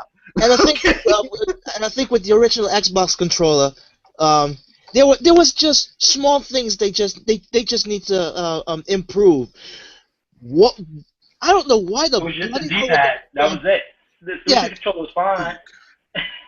That D-pad still sucks too. I'm sorry. They definitely need to improve. D-pad, that thing is just a piece of shit. They definitely need to improve. They actually made it worse on the Xbox One. The Transformer controller for the 360 was fine. I'm just look. It's like no one knows how to make a D-pad anymore. I mean, and I know that Nintendo holds the patent and everything. Do you people not want to give them money so you can make a good D-pad? Is that the problem? You're like, fuck, we're not going to give Nintendo any money. You people, Microsoft is giving Sony money every time they sell a console for the Blu-ray technology. Why won't you give some money to Nintendo for for a better D-pad, you fuckers? I'm sorry.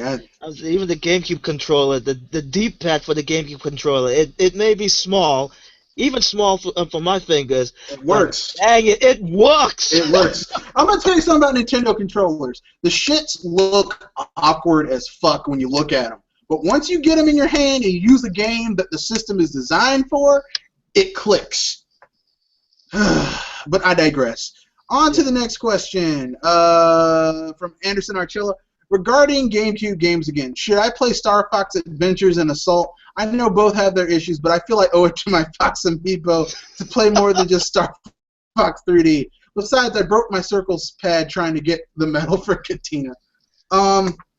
If I were you, bro, I would have played that game on the Wii, or Wii U if you did the system transfer like I did. Let's see, what else?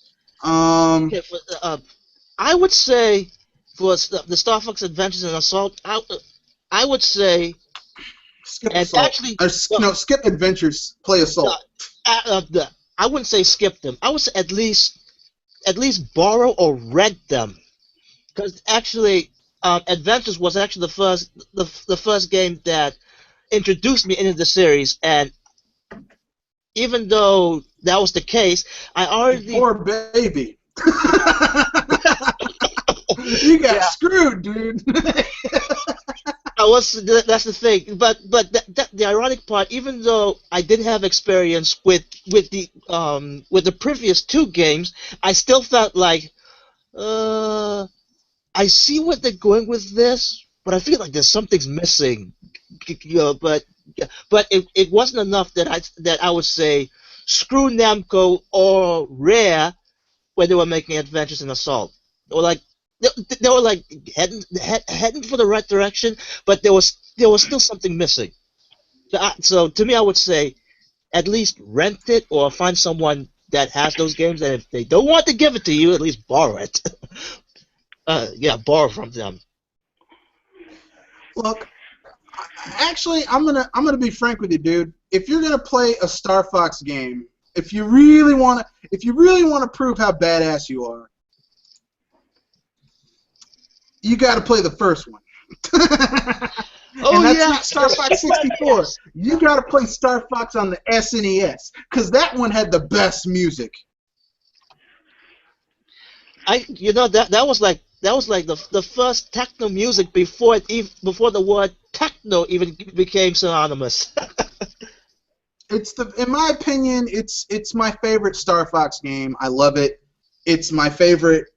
Oh my god, I love Star Fox. The original Star Fox. I bought that game. I remember it came out in 1994, and or was it 93? It's 93 or 94, and I got it for Christmas. It was 94. Yeah, it was 94. Okay, I got it for Christmas. And my God, Star Fox, ooh, that game. With that FX chip, holy shit. I had never seen graphics that were that good before in my life. And the music, oh my God, the music. Oh, it was the shit.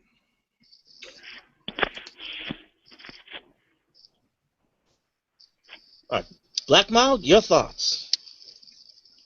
Well, if he's gonna play Star Fox Assault, I don't know how much that goes for now, but I'm pretty sure it's hard to find because I haven't seen it. And you can't emulate it because GameCube is a bitch to emulate. I mean, you could probably emulate it, but it depends on his PC. Yeah, I mean, no, because I have a friend. This guy's got like my rig is pretty powerful. I'm playing GTA on damn near like 720p, 60 frames per second, and like with like everything turned on, and it's running pretty smooth. My computer has difficulty emulating. I have a friend. My friend's a GameCube. Tried it once. It was Dolphin. Dolphin's essentially GameCube. It was stuttering. Okay. My friend's PC kicks my PC's ass because he's an actual developer. He actually like makes games. His computer is really. It's hard for his computer to emulate a GameCube. But you know, Nintendo makes weak consoles. You know. It's weak, you know. Seems like power isn't everything. No, it's how you use what you got. Yeah. And I know I could turn it into some weird innuendo, but I'm not. Okay. I could, but I'm not going to because I don't really need to. It should be fairly obvious that it's not the power, it's how you use what you've got. And people always forget that. They think it's always just about, you know, oh, it's look how powerful this is. It's how you use what you've got, not just like how much you have. Although it's important in both cases. But if you have a lot of power but you don't know how to use it, it's just as bad as having very little power. Be really good at using that little bit. So our next question is, has there ever been a crossover between the Teenage Mutant Ninja Turtles and the Battletoads?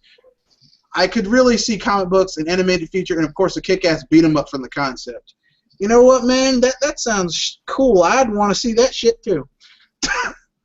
Yeah, you know, yeah. I mean, ever since the crap, what were those toads that was featured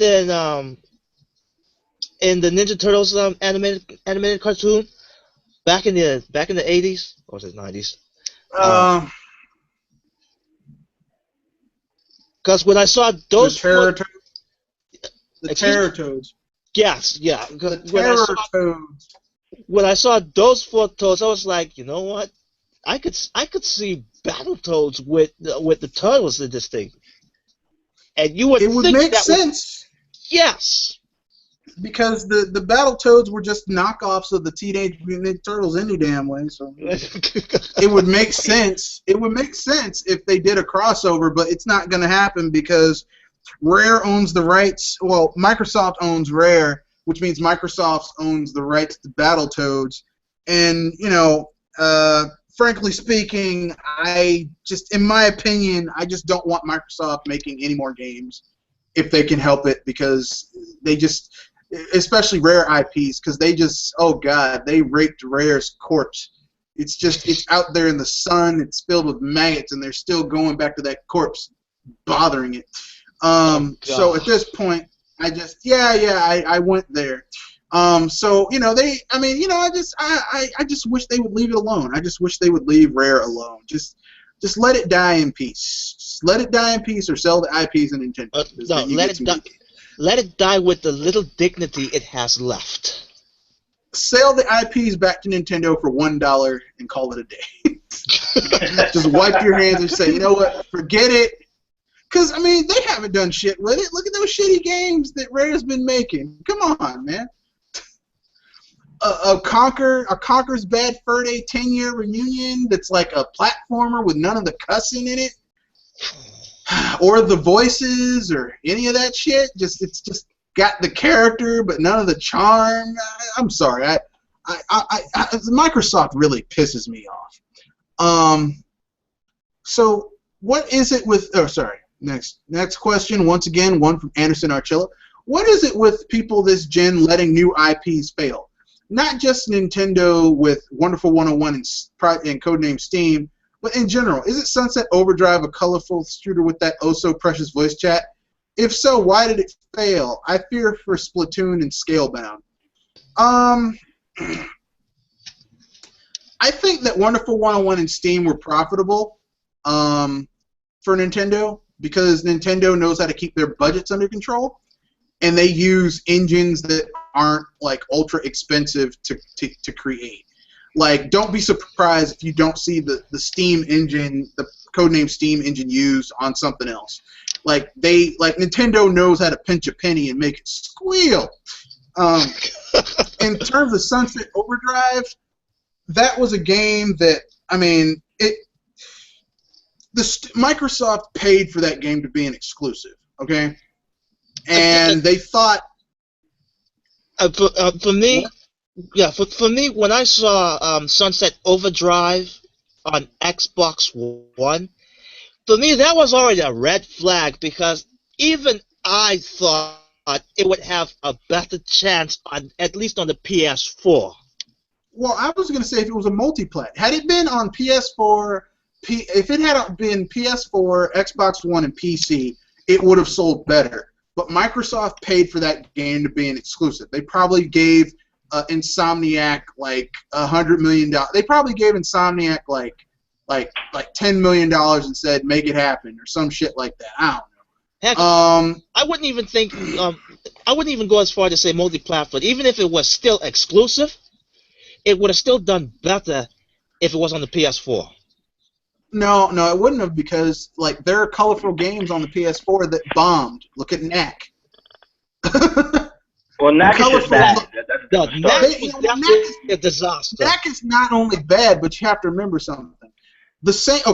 A lot of people, Sony keeps on saying that they took it got a lot of customers. It stole the Wii crowd, which is bullshit. Sony didn't steal the Wii crowd. Sony took a lot of Xbox fanboys. Okay? And Xbox fanboys don't like colorful games. Case in point, look at Sunset Overdrive. I mean, you know, these people jizzed themselves when they heard about, oh, they're re-releasing Halo again for the umpteenth time. How many times can I play Halo? How many times can I save the world, the universe from the flood, and fight the Covenant? Oh, yeah, okay. But come on, Mr. Fox. You know dang well that they would use that same speech against the Mario games. They would, because how many times can we rescue the princess? But here's the thing: the premise is the same, different game almost every time. Literally, they just re-released the Halo. They re-released the Halo 1 and 2 remastered with 3 added on and Reach. That is the Halo Master Chief Collection. How many times do I have to fucking play this game? I do not. No. You're not fooling me. You're not fooling me. No, Microsoft. Go fuck yourself, Microsoft. But Sunset Overdrive failed because the Xbox fan. I'm not saying all Xbox fans are like this, but generally speaking, they don't like those types of games. Color. They have been conditioned to like games like Battlefield and Call of Duty, which aren't very colorful at all. So, and Titanfall and shit like that. They don't want to play a game that's got like a gun that looks like a dick that you shoot people with. Literally, there's a gun in the game that looks like a dick that you shoot people with. It's really not subtle at all. Like it's actually kind of funny though, because I mean, you know, Sunset Overdrive looks like if you took the concept of Ratchet and Clank and made it really vulgar, and then instead of having furries, you had people. That is Sunset Overdrive. Unfortunately, we won't be getting another Ratchet and Clank because Sony owns the rights to it, and they're just gonna fucking make a movie. Or, yeah, Sony owns the rights to it, which just sucks because I like Ratchet and Clank, and Sony's just gonna fucking kill it for everybody. So that's why it failed. I don't think it has anything to do with the crowd. I think it's just like with the features or anything. It's just the audience isn't there. The audience, there is not a lot of the audience for colorful shooters is actually on the Wii U. I'm just gonna say this, and I might be wrong, but I don't give a shit. If you had put Sunset Overdrive on the Wii U, probably would have sold more. Would have had a captive audience. We like colorful games that are quirky but fun, which is why I'm not worried about Splatoon. And Codename Steam, I think, sold relatively well, actually. That's actually like Kingdom Hearts is on the Xbone, but they're not going to put it on the Wii U, where all the Disney characters and everything are just like, nobody cares about Kingdom Hearts. I guarantee it's not going to sell over 1 million on the Xbox One. I guarantee you. I promise you 150% that shit is not going to sell over 1 million on the Xbox One. And I hope Sony does it. I hope Square Enix doesn't spend a lot of money porting that shit over. I hope they don't. Because if they do, they're going to be mad as hell. Feel it. They can feel it. Microsoft probably already paid for it already. They're probably not spending no money. That game... Well, that's okay. The game's still going to bomb on that system. Yeah, it's going to bomb. It's going to bomb harder than a racist white comedian at the Apollo. Oh. Damn. And if you're black and you know what the Apollo is, yeah, you know that's gonna be a hard bomb right there. Okay, the next question comes from PlayerEssence.com, aka Furious Francis. Star Wars Battlefront does have a single-player component. There are exclusive missions that can be played offline solo, 2-player split-screen offline and online. Like you said, Mario Kart single-player sucks, and you guys still bought that game, right? Well, you're using a straw man question, but I'll answer it anyway. Star Wars Battlefront does have a single-player component. Well, technically speaking, all multiplayer games have a single-player component. I mean, I used to play Tribes by myself in the training levels. It was a shitty single-player component, but it was there. But it wasn't even as shitty as Mario Kart 8's.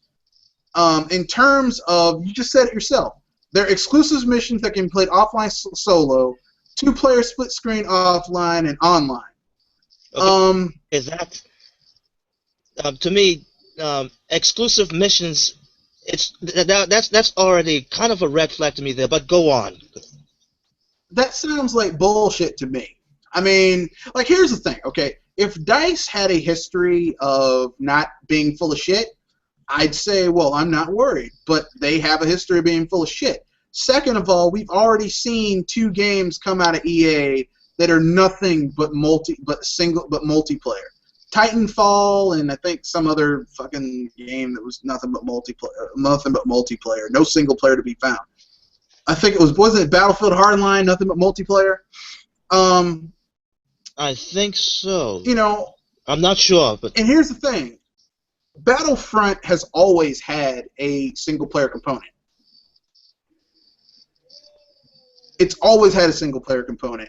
So why the fuck would they take it out now? It's lazy-ass game design, okay? Because this game was made in a year. They wanted to get it out. They wanted to get it out the way. They don't give a shit about putting time, because they want it to come out at the same time as the movie, around the same time as the movie. They want to reach that target goal. This game is going to be rushed. It's going to be a buggy piece of shit, and I bet you well, I'm not going to bet you any money because that's gambling. I bet you a Coca-Cola that it's going to be a buggy piece of shit. And EA, DICE is going to be like, oh, we're sorry, we're patching it, we're fixing it. And trust me, it's going to be a piece of shit. Everyone getting hyped up. Oh, it's so awesome. It's going to be a piece of shit. I can sense it. My spidey my bullshit senses are tingling. Now, here's with me. Need those senses for EA or Ubisoft. Go on, Black Mom. Yeah. But you don't need those systems for EA and Ubisoft. You can tell, like, before the games come out, they're going to be bad. They don't show no gameplay. They show one scene, and as soon as it comes out, rubber banding, you're falling through the floor, whole bunch of other stuff wrong with the game. I don't actually think they play their own games. I think they just make them and just send them out right there on the disc. Okay, I'm not even going to use that. Okay, DICE is making this game, okay? They've been working on this game since last year. They are using the same fucking engine they used for Battlefield 4 for this game. So it looks gorgeous, but it's going to be filled with bugs because if you're using that engine, every time it's come out, it's been a buggy piece of shit. Why would this time be different?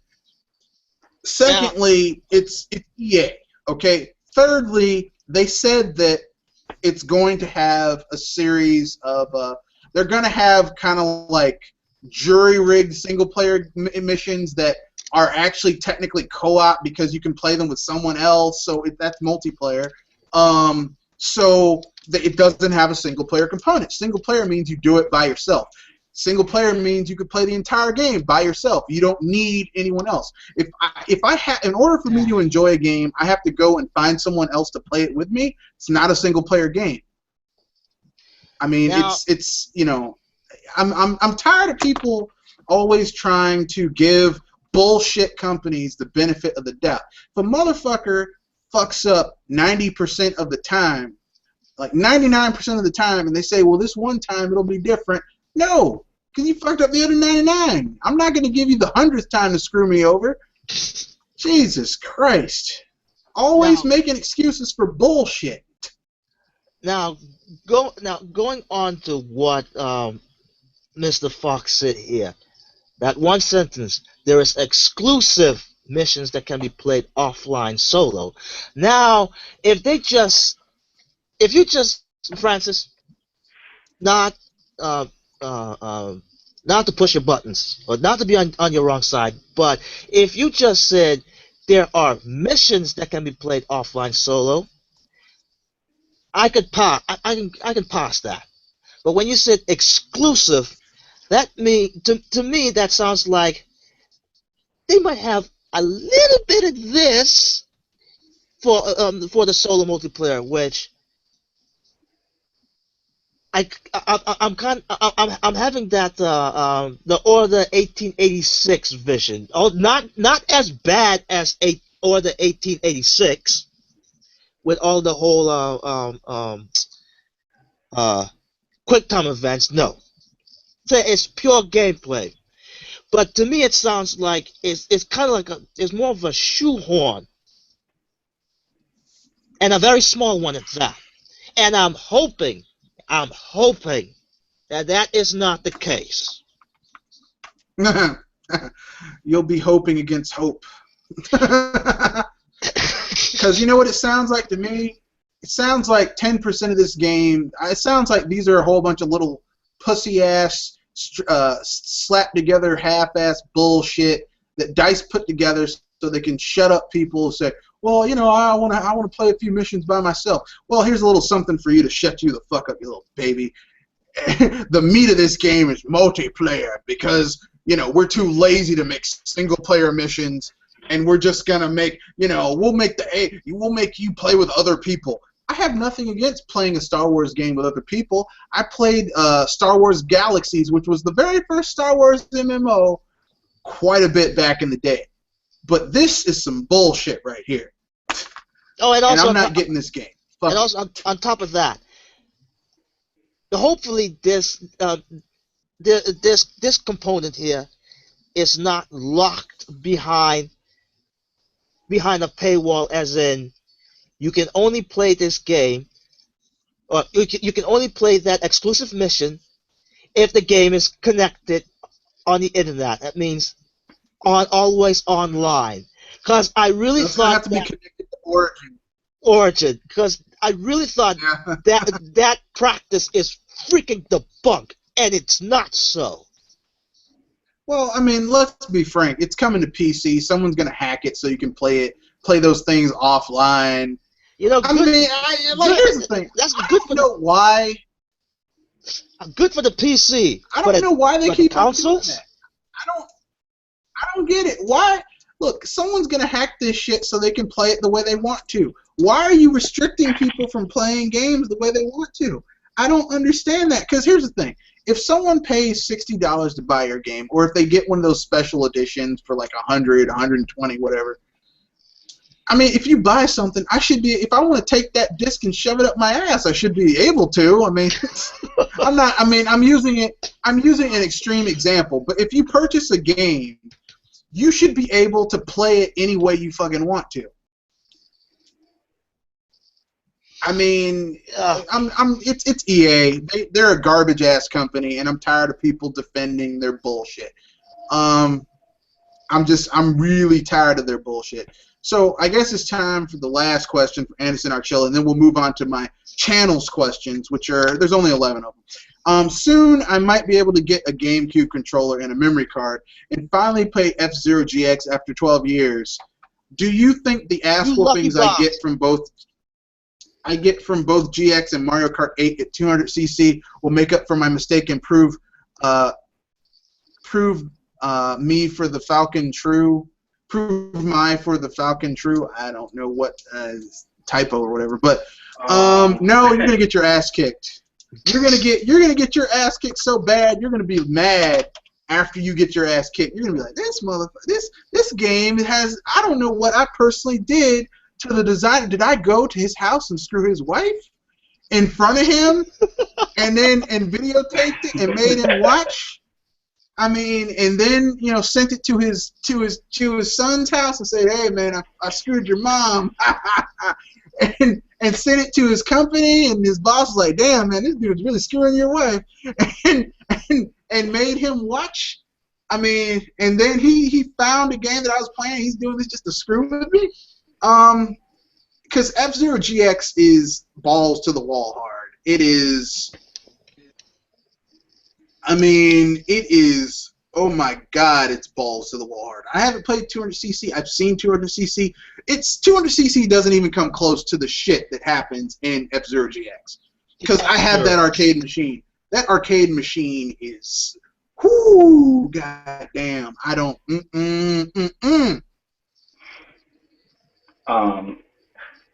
F-Zero GX, after the, I think it was the seventh chapter, the game just throws everything at you. You're not beating it, because I was frustrated as a kid trying to beat.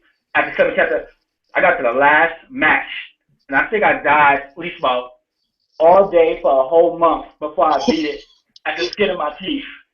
And I cried when I finally beat it. I couldn't believe I actually got past the final chapter. Tears of joy, my friend. It's the shit. So 200cc has nothing to do on F-Zero GX. No, 200cc is like people who haven't played F-Zero in a long time. They'll be like, "This is like F-Zero." No, it's not. No. First of all, F-Zero is pure racing. There are no items. You have to memorize these courses. You have to know how your racer is going to react. Now, for the longest time, I used to use Samurai Goro because he has the most balanced racer. Like, good acceleration. His top speed isn't that good, which I don't know why he's Captain Falcon's rival, because he's not even as fast as Captain Falcon, and he can't really keep up with him in a straightaway. But he's got really good acceleration and really good cornering. But well, that's his advantage. That's his advantage. His top speed sucks. Captain Falcon's top speed is really good, but his handling is not that good. I mean, it's not the worst. It's not the worst. It's not the worst. It's just, it's not the, no, literally, his handling is not the worst, but it's not like, oh my god, this guy is like, it's like butter. It's like butter. No. Captain Falcon, like, you have to know how to get in those turns. Sometimes you're just going to say, fuck it, I'm braking in order to end this turn because I can get him on the straightaway. I mean, I like Falcon, but that's his thing. So, yeah, you're gonna get your ass kicked, dude, and you just gotta, it's kind of like, that's how life used to be. When I was a kid, like, people now, and this is a life lesson, this is going out from games to life lessons. When I was a kid, you'd get into fist fights, and sometimes you'd win, and sometimes you get your ass kicked. Yep. I mean, that's life. Sometimes you're gonna win, sometimes you're gonna get your ass kicked. You get your ass up, you brush yourself off, and you say, you know what, I got my ass kicked. but I put up a good enough fight that the motherfucker who kicked my ass is never gonna want to fight me again. That's how you gotta fight, okay? I'm not sure if I can if I can say this, but Coupon Strive said something about that Nintendo is kind of splurging on us with all these F-Zero Tracks. let me just say nostalgia, because it's just more than just tracks. Yeah. Now she thinks that Nintendo is actually Data mining. No.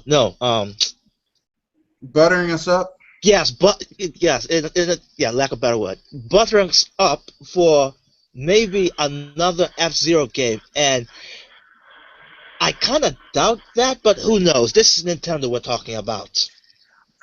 That's why I keep on telling people don't make predictions about what Nintendo's going to do, because you never, I mean, after the fact, we're like, well, it seemed obvious, but you never know what the fuck Nintendo's going to do. You never have an idea. So I try not to guess what they're going to do, but it's time for, we got some more questions in. This one's from Lupacillo. F-Zero GX is more of a skill-based game. No items or special moves. It's all speed and skill. You either beat it or not. Yeah.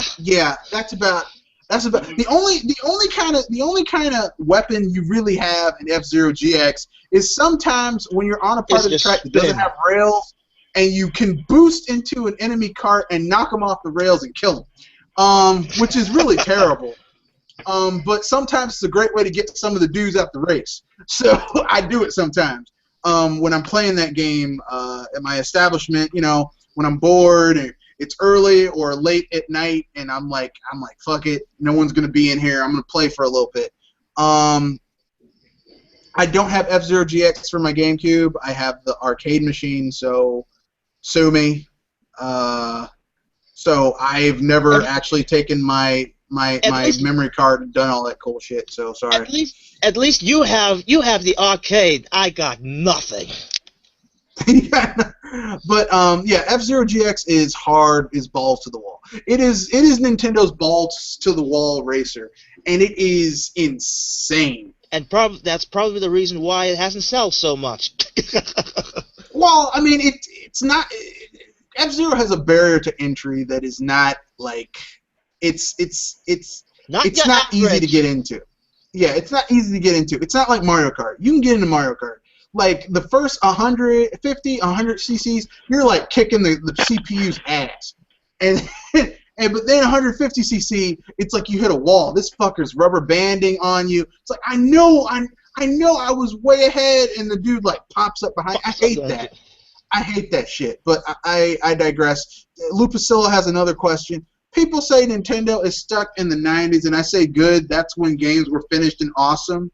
Yeah, that is good. Yeah. I mean, people like, oh man, cartridges give us more shit. I personally prefer when cartridges were around, because if your game wasn't complete, people could sue you, and you'd go out of business and you'd stop making games.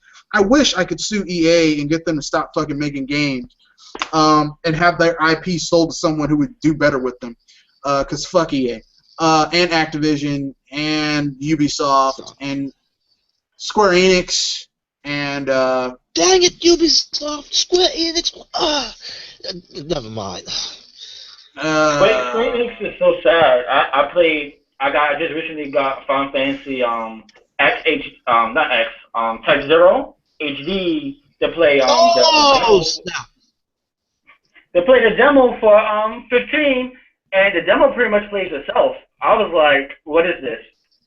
You hold down the button, it dodges by itself, and I'm sitting there like, I thought it was gonna play more like Kingdom Hearts at least.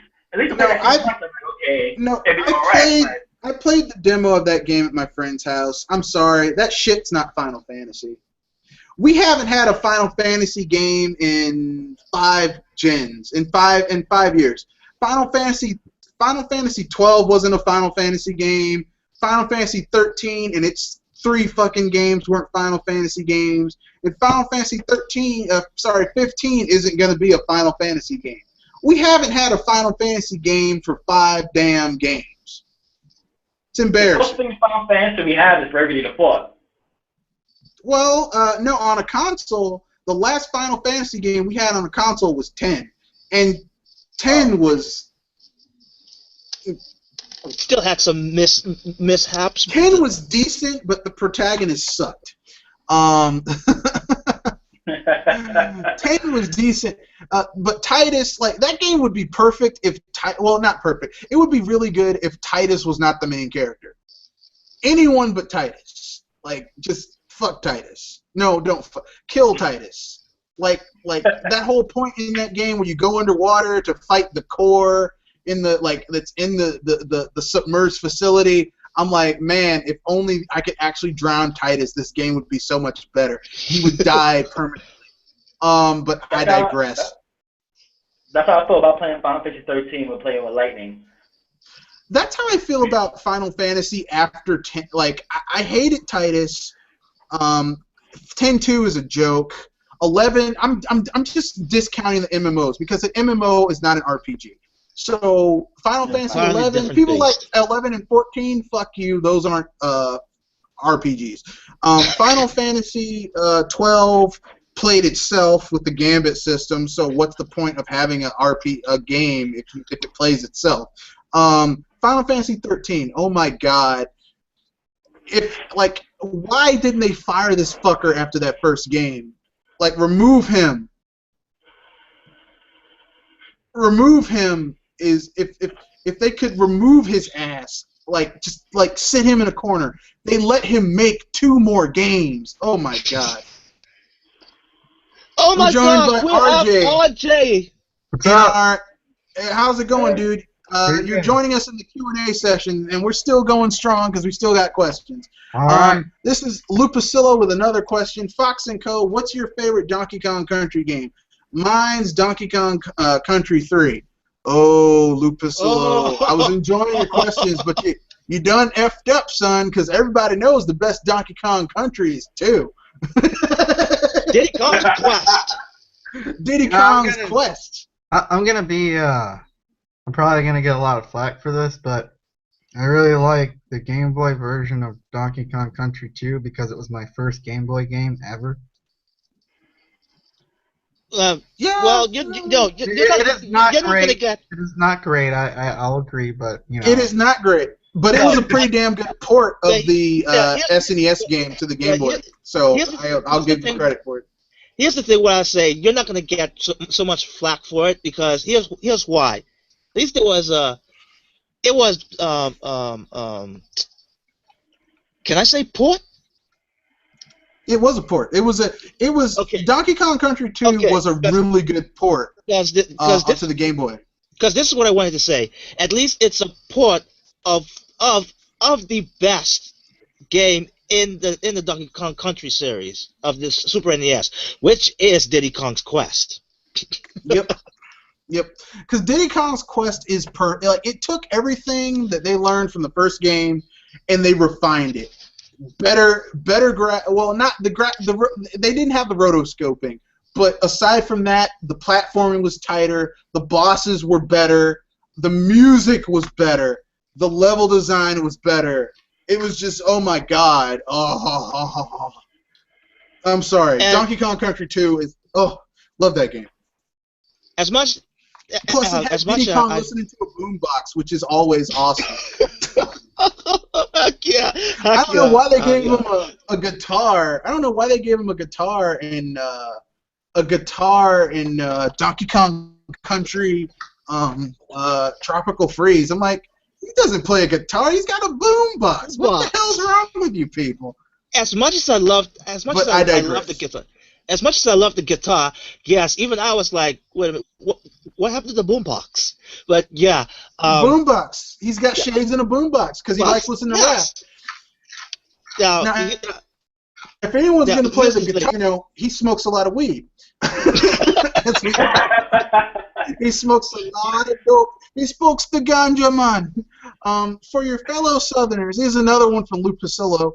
for your fellow Southerners, Tabasco or barbecue sauce with your steak? Neither, man. Why would I bastardize a beautiful steak with sauce? The only acceptable sauce on a steak. Oh, you're breaking up, Mr. Red Fox. No, I'm just saying what would be an acceptable sauce on a steak. Oh. Maybe if you do a maybe you can do like if like blue cheese spread, and it melts a little bit and becomes almost like a sauce. Or maybe if you take some mushrooms and onions and cook them down to where they're all like almost like mushy, and put those on the steak. That's it. But Tabasco sauce, ugh. Why would you do that to a good steak? Ugh. You know, I will have to agree with Red Fox here, but I would pass for the barbecue sauce at least.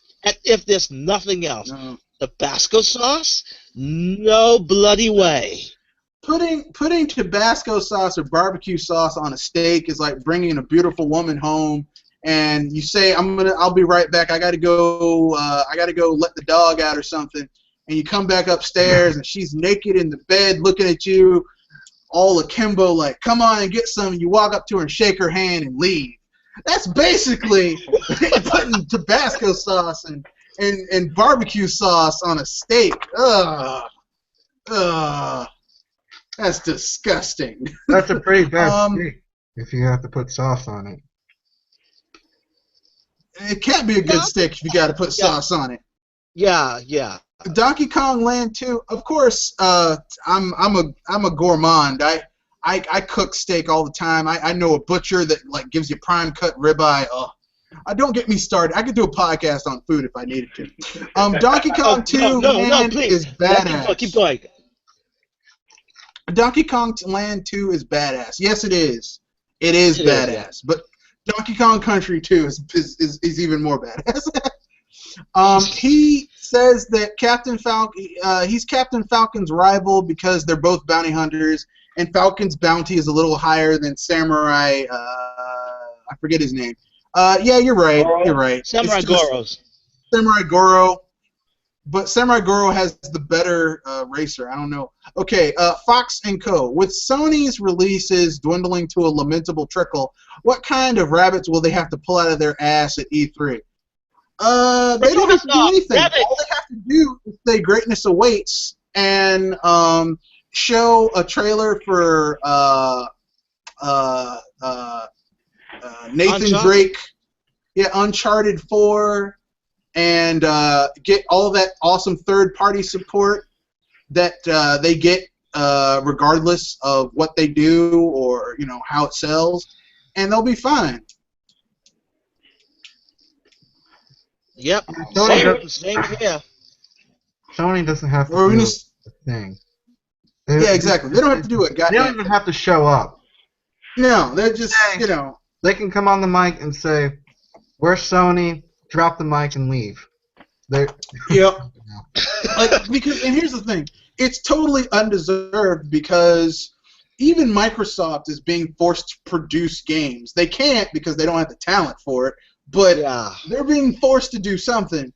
Sony ain't doing shit. Like, Bloodborne is the first game they've produced that actually lives up to being a AAA title. And it's a niche title. It's a niche title. Like, only a certain amount of people actually will play that game. And I guarantee you, a lot of people are hearing Bloodborne's awesome. They're going to buy it, play it for a day or two, and say, this isn't for me, and return it. Yeah, how many people resold their Bloodborne? I wonder how many people took it back to GameSpot. Oh, I know a lot of people are taking it back. Everybody's crying about how it sold over 1 million, but I wonder how much of those million actually stayed in homes. Because here's the thing, Bloodborne is I've played From Software games before, especially I played the game that Dark Souls is based off of, which was King's Court, and then I played the 2 Dark Souls games, and then I played Bloodborne for 3 hours, and I didn't die. I only died like 3 times. I didn't die like a whole bunch of times like everyone else is doing, but that's because I've played these games before. I'm no stranger to the dance, if you will. But Bloodborne is a niche title. It's not for everyone. It's not like a Mario or a Street Fighter or it's not even as mainstream as an old school Final Fantasy game. Bloodborne is a niche title for the hardcore gamer. Okay, and when I say hardcore, I mean hardcore in the strictest sense of the word. I don't mean like a dude. Oh, I played Call of Duty. You're gonna get your ass kicked in Bloodborne. No. Bloodborne is not for you. Okay, Bloodborne is for people who look up item statistics and kit their character out to a certain point so that they can get a certain outcome. They build a character and level up a character to a certain way so that they can do a certain thing in order to defeat certain enemy. Like, it's not for people that play that think they're hardcore. It's for real hardcore gamers. So, yeah, Sony Bloodborne, but it's a lot of those games are getting returned because I went to GameStop because I was going to the local mom and pop place. And it's literally like 2 blocks away from GameStop. And I was like, I'm going to go in here because it's not open yet. It didn't open till 11. GameStop was open at 10. And I was like, I'm going to kill a little bit of time in here. Saw a lot of Bloodbornes used up there, man. Not surprised. I'm actually surprised, but I shouldn't be. Okay, the next question from Lou Pasillo is, Fox & Co., how many times will the share button be pressed in the following year? For it, only over 9,000! No, I'm joking. Impossible, that bastard! I am the prince of all Saiyans, even though there's like only 3 of us. Okay, I will say this. The share button. No. This is genuine. This is a genuine opinion of me. I can see this share button is very important for people who likes to share their gameplay videos, like on YouTube or Twitch, all of that. But then, when you compare how many people are doing that on YouTube or Twitch, and then to the rest of the community who just want to play their games, I want to say there'd be a lot of people would do that, but that would be me lying to myself. So I would say not as much as I think it would. I have a serious answer. The answer to your question is this. No one gives a shit how many times the share button will be pressed the following year. What people want to know is what games are coming to the Sony PlayStation. So they're going to be getting all the major multiplats, and there might be 1 or 2, maybe MLB The Show. They're really going to push that shitty game. And maybe like, I don't know, maybe like they might make a downloadable title to coincide with their release of Ratchet and Clank. Maybe. Son of a gun, Red Fox. At least I would give a pillow underneath of my answer. You just went for the gut. Yeah. I wish I could share a button on my PS4 playing Summer Cargo at Estival Versus. I can't even upload gameplay to Twitch or anywhere.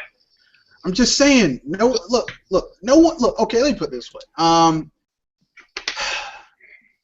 When you were a kid and you played with your friends, what was the most boring thing in the world when playing a video game? Watching others play. Watching your friend play the damn game. Why the fuck would you want to simulate that shit on a larger scale? What brilliant? Oh wait, it's Mark Kearney. Never mind. I'm sorry. I'm sorry. I don't. Sony does not impress me. I am not impressed by that company. Okay. Sorry. People will say, "Oh, you hate Sony." I don't hate Sony. They aren't impressive to me. Like Darth Vader said when he was fighting Luke at Empire Strikes Back, and Luke does the super Jedi jump. He's like, "Impressive, most impressive." I'm sorry, Sony, you are not impressive at all. Period. Well, the reality for me is, the PS2 is one of my favorite consoles, and there will never be a PlayStation system as good as the PS2. Yeah, I said it. Yeah. Very honest opinion. Well, I disagree with you. I think the PS1 and the PS2 were Sony's greatest consoles. It was all except, the last 2 years of the PS2's life cycle, when God of War dropped, was when it started going, dude, bro. God of War and Killzone 2. Other than that, the PS2 was a great console. It had a wide array of RPGs, a wide array of platformers, a wide array of shooters, games for everybody. And then they started going after Xbox's crowd, and that's when PlayStation went off the rails, and it's never come back. I think you're right about that. I think the Jack 2 and Jack 3, God of War. I like Jack 2 and Jack 3, and I actually like God of War, but those are at least a few of the games that started this whole angry protagonist who needs to get revenge on somebody or something. Yeah.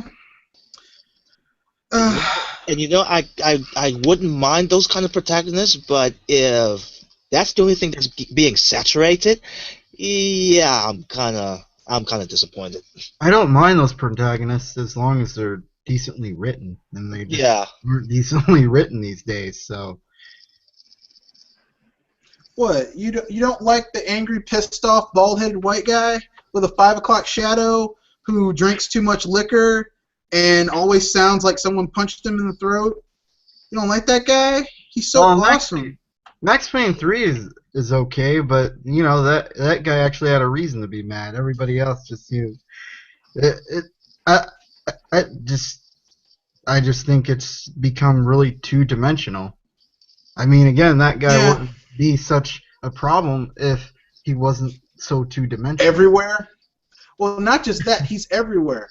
Yeah. He's in God of War. He's in God of War. He's in Max Payne. He's the generic character in Call of Duty. He's also happens to be in Battlefield. It's like, god damn, it's kind of like when you see people like Benedict Cumberbatch in every fucking thing. It's like at a certain point you're like, I'm tired of seeing Benedict Cumberbatch. It's like, even if you like the actor, it's like, this fucker's in everything. You know what? At least if that actor has diverse roles, I wouldn't mind. But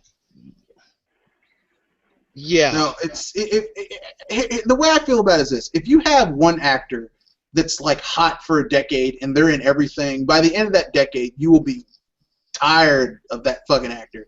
And like, I wish people would just, like, everyone's like, Benedict Cumberbatch, Idris Elba, who's another actor that they're just putting in every goddamn thing? Melissa McCarthy.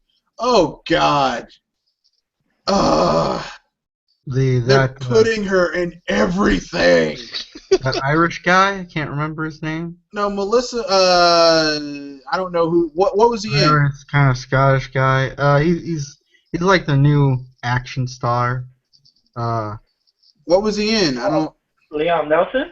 Yeah, Liam. Liam Nelson? Liam Nelson. Oh.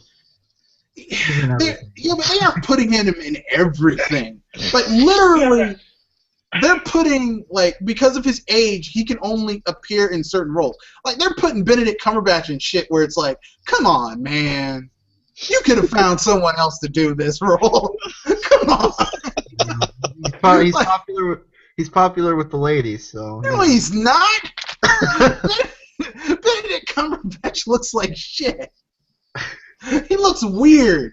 He looks like someone, maybe he fell on his face a few times when he was a kid, and no one took him to the doctor. So, like, he just looks he looks a little off in the face. Okay, or I could be. I could be. That's, I'm a dude. I don't look at other dudes like that, but that's just my personal opinion. The next question is from Lupacillo. It was rare ACM, amazing computer modeling graphics that pushed Sega to make Vector Man and Adrenaline to make Doom Troopers. And that is correct. You also have to remember that it was their technology that also pushed Sony to have not Insomniac, Naughty Dog make Crash Bandicoot as well. And you know what the funny thing is? None of those IPs outlasted Donkey Kong. You know, it's kind of ironic when you say that because even Donkey Kong, the franchise itself, was dormant for some time, and then it came back with a vengeance. All I'm gonna say is this, son. Nintendo's IPs shit on everyone else's, and don't you forget that shit. Okay. Bow to the like Bruce Campbell said in Evil Dead. Hail to the king, baby. Hail to the king. And in my own way, I am king. Not me personally. Nintendo's IPs are king.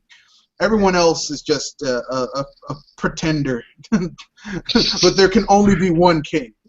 Most of these games in 15, 20 years will be forgotten. Well, I was about to say that no one's going to be talking about Bloodborne in the next 2 years. Okay? People are going to be like, it was fun for the time because there's literally nothing else to play on the PS4. There's no other exclusive that's on that system that people are like, "Oh my god." And that's sad because if I plop down $399 on a console plus if you get another controller, that's $60. So that's $459. If you get if you're paying for PS4 online, let's just take that up to $509. And you've done nothing with this system except buy a lot of multiplats. I feel sorry for you, but that's just me. Yeah. Or if you get the Sonic Adventure 2 treatment where people will look back on it and think how great it was until you actually look at it. It's like, man, this game is terrible. Well, speaking of Pro Jared's review, people get mad at me. I know this is going to sound terrible, and I know people might get mad at me, but I don't care because it needs to be said. I know there's a lot of Sega fans out there. Oh no, no, you're not going there. Yeah, it needs to be said. Sonic was never as good as Mario. He will never be as good as Mario. And you want to know what brings him down is that he has no versatility. Okay? What does Sonic do best? He runs, collects rings. That's it. That's all he does best. And the reality is... and he can race. That's what he can do. He races in a car. The reality is Mario was a happy accident. Because the thing that something a lot of people don't realize, the thing that was used to sell the Nintendo Entertainment System was Rob the Robot. Yes, it was. Mario was just this happy accident, and Nintendo ran with it, and it became gaming's mascot throughout the year. Well, I disagree with you on that one. Mario was not a happy accident. Mario was he's just a standard stock, goofy little character. But here's the thing. He's a goofy little character. Nintendo was not trying to appeal to kids in the 80s to be edgy. They were not trying to appeal to a certain demographic. They just wanted to create a nice little, goofy little character that would be recognizable by anyone. Yeah. And Mario, you can put him in anything. Well, actually, he was called. You're talking about Mr. Game & Watch. No, Mr. Game & Watch. Yeah, Mr. Game & Watch. Well, Mario was also. Well, Miyamoto also wanted Mario to be called Mr. Video Game. That was Jumpman. Yeah, that was before he was named Jumpman.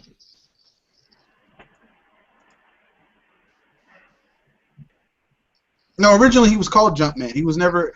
They didn't call him Mario until later.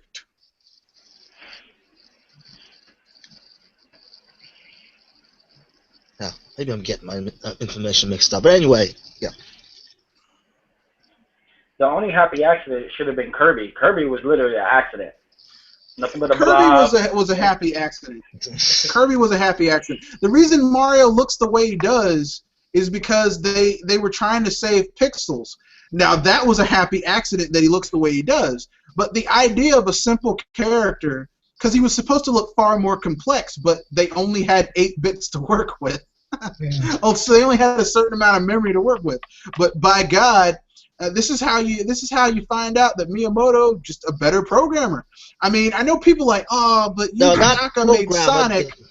Not programmer, designer. What has Yuji Naka made since though? I'll tell you, he tried to bring back Knights, but look, I love burning. I love Burning Rangers. Well, actually, no, I take that back. I love the soundtrack to Burning Rangers. The actual game is hard as shit to play. It's really hard to play. The soundtrack's pretty good though. Yeah, but yeah, I mean, Yuji Naka. Look, you can't put him in the same category as a Miyamoto. You can't. Don't even try. Okay? Don't try and put the people who work at Sega in the same quality as people at Nintendo who show more versatility. You know, because Yuji Naka, Nights into Dreams, which was great. Can't really shit on Nights into Dreams. It's really good. Even though the character looks kind of weird. I used to really like Sonic Adventure 2. That was one of my first GameCube games. And watching Pro Jared's review, I was like, you know what? He's right. This is a bad game. It sucks. This game is terrible. I didn't have that. I didn't have that realization. What happened to me was that I played Sonic Adventure and Sonic Adventure 2 on the GameCube, and I was like the first time I played it, it was on Dreamcast, but I didn't own it on Dreamcast, and then I got it on my GameCube, and I was like, this game isn't that good. And everyone's like, you're crazy. You don't know what you're talking about. I'm like, no, really. This game is not that good.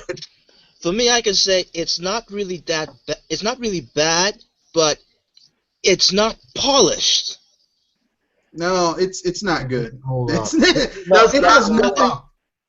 The best part of Sonic Adventure 2 was the child. That's what I played the game for, the child. Everyone played for the child. Here's the thing. Okay, here's the thing. The best part about Sonic Adventure 1 and 2 are the sequences of actual gameplay, are the sequences where you're running really fast, collecting rings on rails. That's the best part. But here's the problem. That's what Sonic does any damn way. Like, that's his thing. He runs fast, collects rings. That's it. I mean, everything else is like, why? This is so boring. Why am I doing this? I hate that shit. I hate that people are like propping up this game that's like not that good, and they're looking at the memories. And yes, I know about the chows. Okay, I too had a Game Boy Advance and raised chows, because you could actually do this thing where you could raise your chow on the Game Boy Advance. It was actually kind of it was just a fucking waste of time. But you could do it. At least you guys had the Game Boy Advance. Oh man, yeah, I really liked the Sonic levels. Like he said, you know, it was like a bowl of Lucky Charms. A lot of people only remember the Sonic levels, and they don't remember the terribleness of the Knuckle levels, the Eggman and Tails levels, the Rouge levels, and the Race Car level that brought. I can tell you why they don't remember. Because the Knuckles levels had good rap music people like. That's all people do is sing the rap music. Oh, God. I can do that. This is the back of my head. Now, here's the thing, okay? They fooled people into thinking that these games were good, but let me put it this way. The real test of these 2D mascots was to see how well they jumped into 3D, okay? Mario went from Super Mario World.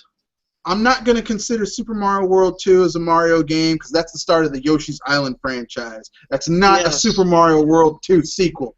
I Bullshit. also would say that. So he went from Super Mario World to Super Mario 64. Mario 64 is the benchmark for 3D platformers. Okay? No It question. is the standard by which all other 3D platformers, the standards that were put forth in that game are still used today in 3D game design. Then you got Sonic's jump to 3D. Yeah. Bad, We'll Not just even on the leave it Sega Saturn. moving mechanics. We'll just leave it at bad that. design. I'm just gonna leave it at that. So please, for the love of God, Sonic and Sega fanboys, stop saying Sega really went toe-to-toe with Nintendo. No, they didn't. They had a really good marketing campaign that worked on little kids because they wanted to be hip and edgy and cool. But in the long run, it failed. I'm gonna give an honorable mention just for the heck of it. Actually, stupidity, but I say for the heck of it. Anyone remember Bugsy? I remember playing it. Yes, I remember Nobody- playing that game on the SNES. The 2 games on the SNES, 2 games on the Genesis, 1 game on the 32X. That's it. I know there was one on the Jaguar too, but I had a friend who had a Jaguar, but I was like, God damn, man, you got a Jaguar. I think there was one on the PlayStation 1 as well. Yeah, Bubsy 3D. Yeah, I and played that- that one. That was that a one on steaming PlayStation pile 1. of shit. Woo! The company that made that game would have had an easier time just taking a CD and shitting on it and putting it in a box and shipping it. That would have been a better game than Bubsy 3D. I rented it from Blockbuster, and I was a kid, and I remember I couldn't take it back for a week, and I was crying. You were mad, weren't Yes, I was mad. Like, what is this shit? What is this shit? I'm sorry. When I saw that clip from someone called Johnny, when he was reviewing those games, when I saw that 3D the PlayStation 1 version, I was like, wait a minute, those things look like concept of a 3D platformer. How did this made it? You want to know what happened? This is how when people tell me that Nintendo is irrelevant and they don't know what the fuck they're doing. Nintendo created the concept of mascots, and not created, but they really ran with having a mascot, a flagship franchise characters. Everyone wanted a flagship franchise character, and everyone made games with mascot type characters, and all those mascots, aside from a very small amount of them, are dead by the side of the road because it looks like they were hit in the head with a pipe wrench, a plumber's pipe wrench, and stabbed with a sword and shot with a power gun and run over by a dude in a go-kart and I thought by an F-Zero wing. And hit by a barrel. And the reason the mascots are dead is because they were so focused on creating a mascot rather than just creating a good game. Yeah. Exactly. And that's the thing. Like I said, you start with good gameplay concept first, then you add your mascot. And Nintendo told everyone that's how they make their games. And if you fuckers had copied it, you might still be around. But no, you don't want to do things the old-fashioned way. And then, because you're edgy. And then this is a great segue. This is a great segue to this other question. Fox & Co. Did you watch Saturday Supercade in the 80s? Frogger, Cubert, Donkey Kong, DK Jr., and Pitfall Harry cartoons? Well, I'll be frank with you. I didn't watch the Supercade cartoons in the 80s. I watched the Super Mario Brothers Super Show! Yeah, with Captain Lou Albano. And I also watched the Captain N double feature where they'd have Captain N and then The Legend of Zelda after that. And then I watched, what else did I watch that was kind of, then later on when they did the Super Mario Brothers cartoon that was based on like the original Super Mario Brothers and Super Mario Brothers 2, then the one that was based on 3 after that. But my favorite was the one that was based on Super Mario World because that's like my favorite Mario game, like 2D Mario game ever. So, yeah, Mario World. Mario With me, I was lucky enough to just watch at least one of those shows, which was the Super Mario Brothers Super Show. Yep. Everybody, do the Mario. Swing your arms from side to side. Like people are like, oh man, Nintendo. Look, that was like, look, listen. That was the perfect show to represent the Super Mario Brothers video game. It made absolutely no damn sense. It was filled with like these weird antics and weird shit going on, but you didn't care because it was just fun. That's how good cartoons are. They're just fun. Plus, Captain Lou Albano looked like Mario, so like a long-haired Mario. Like literally, he looked like a long-haired Mario. It was great. And the guy who played his brother Luigi, hey Mario, what are you doing? Oh snap! Oh man, that was a good TV show. RJ, Black Mom, have you guys been fortunate enough to watch at least one of these shows? Nope. Well, no, I didn't even make it. I'm like a '90s kid, more like. You didn't watch the Super Mario Brothers Super Show? No. I think I caught the computer animation one for Donkey Kong and Super Mario, and that was it. And the Yoshi one, there was one with Yoshi. Yeah, that was the Super Mario World one. That one was pretty good, but the animated Donkey Kong show, oh god, they need to take that show and show it up there. Yes, that was that. Well, that show was terrible. And it ran for like 52 episodes. Like, who ordered this shit? It was terrible. I grew up watching the cheesy Power Rangers show and their bastardized brother, their bastard stepbrother, Beetleborgs. Oh, Remember Beetleborgs?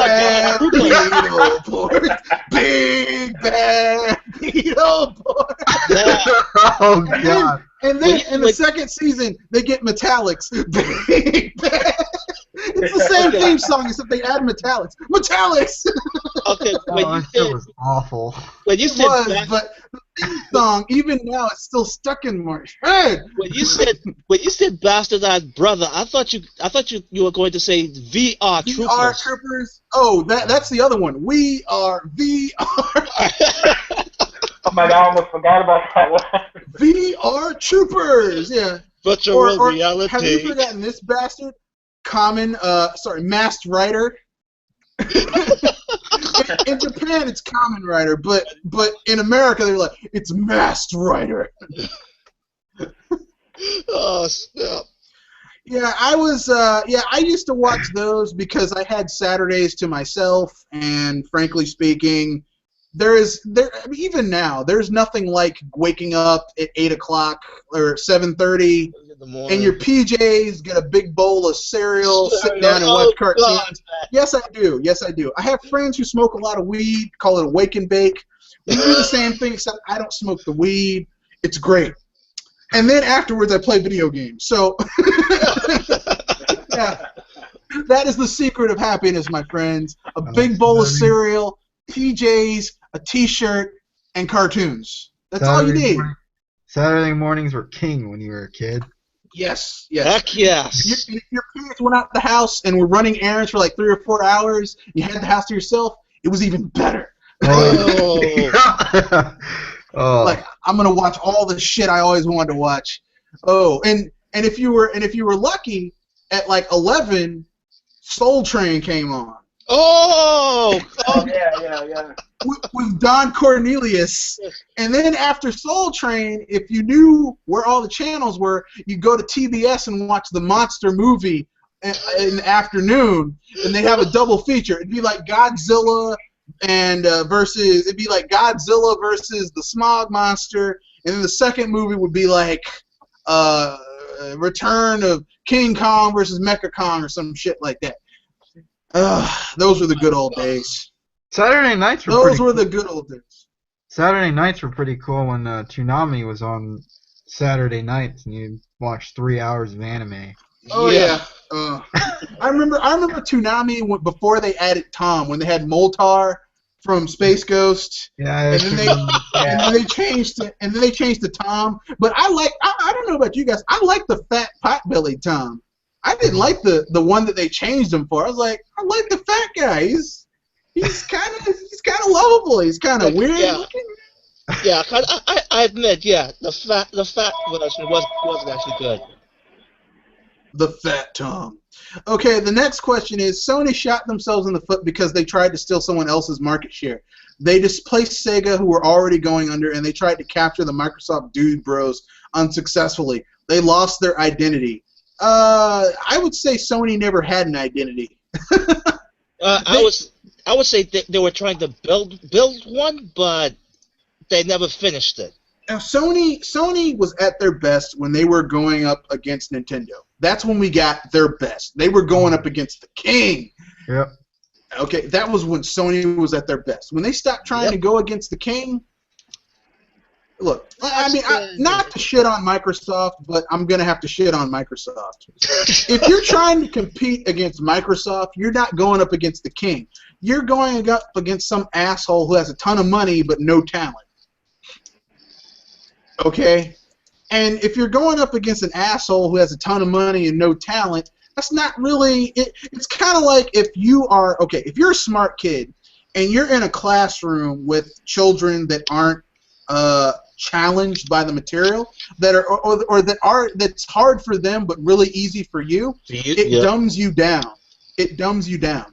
But if you're a smart kid and you get put in a class with kids that are smarter than you, it uplifts you because you're forced to compete against people that are more talented than you are, and it makes you better.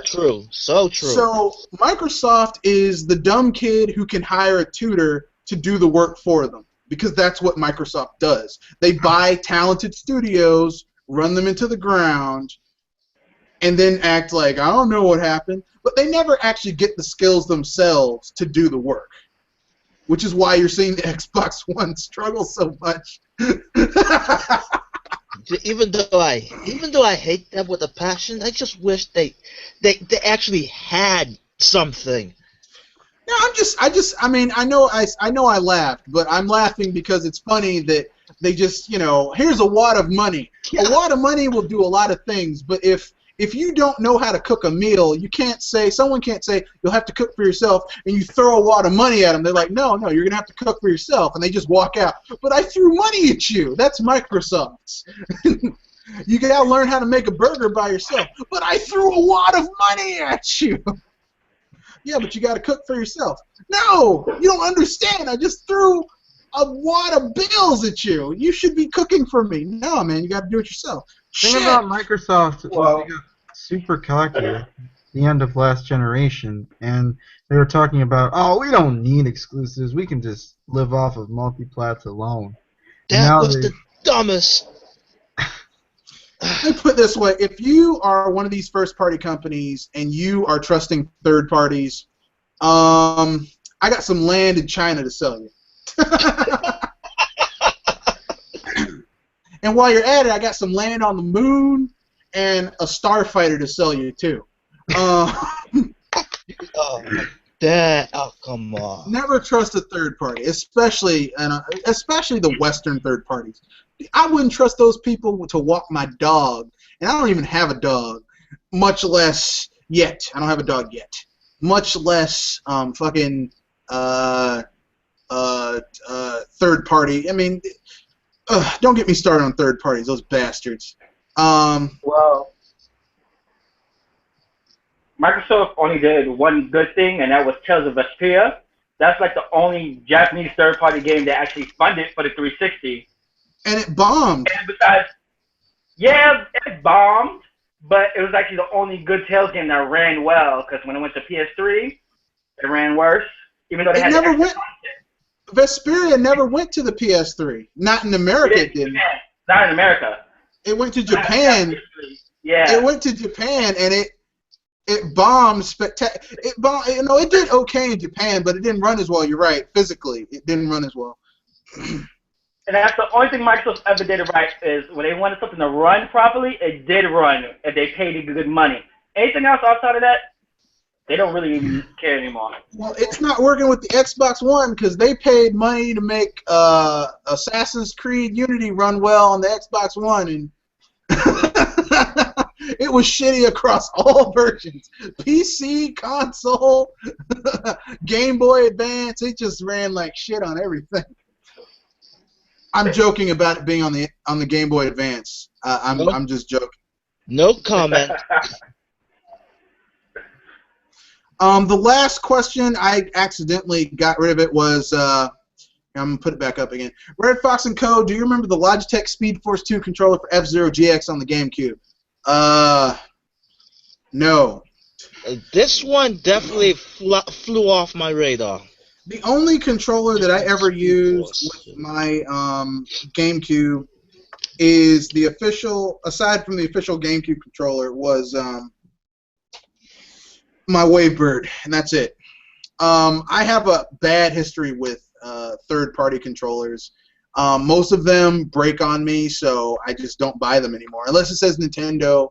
I'm having a pretty good time with this wireless Pro controller I got for my Wii U for like $20, but you know, it doesn't have 40 hours of battery life. It only has 30. Ugh.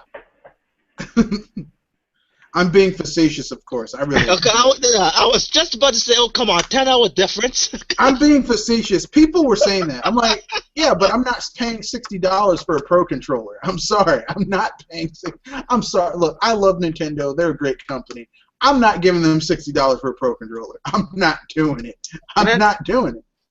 And it's, well, at least it doesn't have a big fat light bar on the end of the controller that does practically nothing. Oh snap! Well, unfortunately, that's that. You got to wait on greatness. Eventually, it'll do something if you wait long enough. Didn't you hear the report? Greatness is here. Bloodborne sold over 1 million copies. It's here. Yeah, and I guarantee you 100,000 of them got returned. Yeah. Fox & Co., do you expect the American-European game industry to keep producing more disposable games you'll trade after beating, or will the diminishing returns force them to become creative? Not until they're about to go bankrupt. Like you're seeing a lot of studios laying off people leaving and starting their own little indie studios and shit.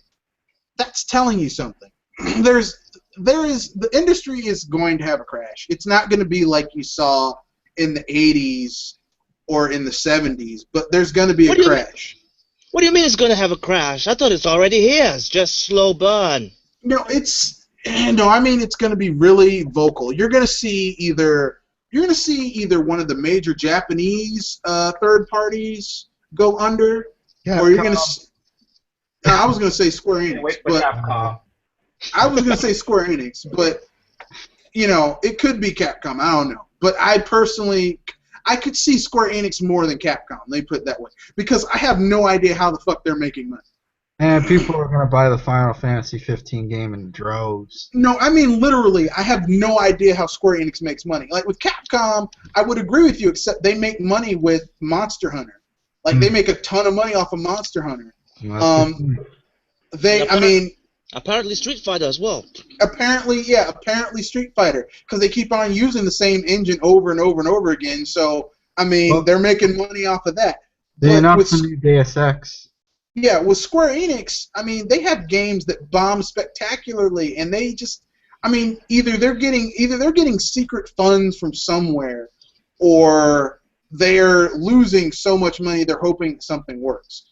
Because, shit, man, the Yakuza wouldn't have given them this many extensions. I don't think it's the Yakuza.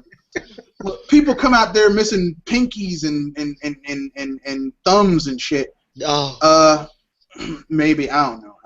I mean, I don't want to see Square Enix go under, but if Square Enix went under, I mean, all those IPs. Yeah, you wouldn't be surprised and you wouldn't cry. Wouldn't cry for I spilled would milk. cry because the legacy of SquareSoft. Well, the legacy of SquareSoft's already dead, but the IPs, like I would wonder where the IPs are going. But the thing is, Square Enix has bought IPs to games that it's like you're not even making these games, so why do you own the IPs? Like Ogre Battle, they own. Lufia, they own. I'm like, why do you Star Ocean? They now own. I'm like, why the fuck Oh shoot! I are forgot you? Lufia. Lufia. They announced Star Ocean 5 apparently. Yeah, whatever. I tried playing a Star Ocean game. I couldn't do it because that voice acting was just so bad. It was I played bad. 4, and 4 sucked ass. So I didn't like it. My favorite Star Ocean game, like I'm old school Star Ocean. Like I had Star Ocean on my Super Famicom, and I played Star Ocean 2 on the PS1, Star Ocean 3 on the PS2, Star Ocean 4 on the PS3. Star Ocean 4 is a piece of shit, by the way. It's, oh god, that game is fucking awful. Star Ocean 5, if it's anything like 4, that game is fucked, in my opinion.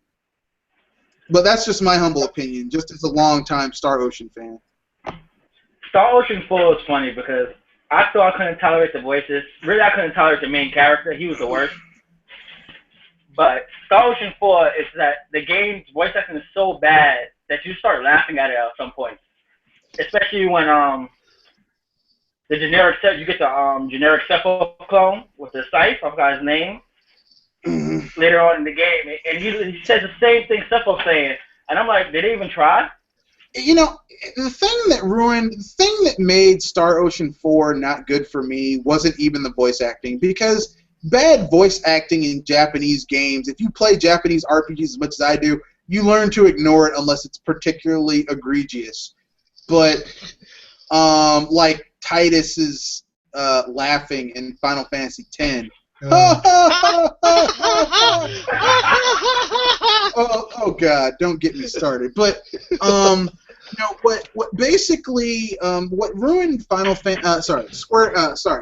Ocean 4 for me was that, first of all, you noticed that after you got to a certain point, they started recycling all the enemies in that game. It was like, yeah, these are aliens, and it'd be like a fucking palette swap of an alien you fought like 3 worlds ago. Like, what the fuck is this shit right here? And then, like, the characters were very insipid and caricatures of anime characters. And then the combat system wasn't that great of a leap from 3 to 4. It was like they took the same combat system, they added some unnecessary, I'm using air quotes here, improvements, and then they said, oh, this is a great game. This is the new battle system.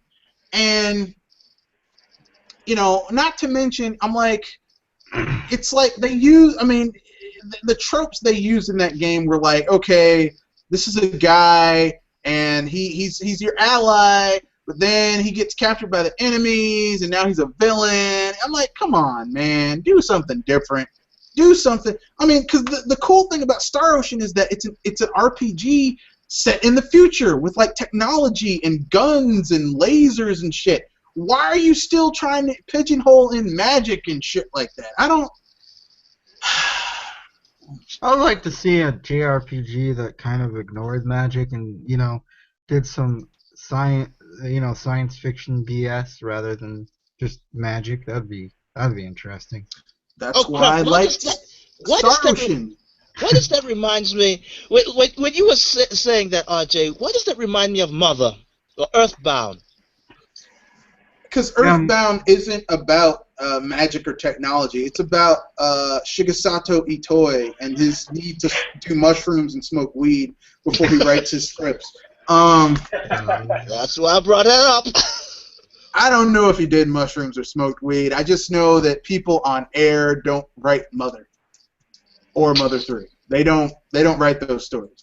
But on just air and water.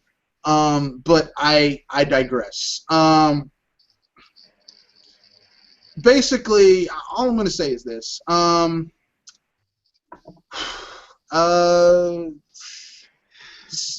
Star Ocean 4 I found to be really shitty. I am not looking forward to 5. I mean, even though, because like when Tri-Ace was under Enix, it was pretty good.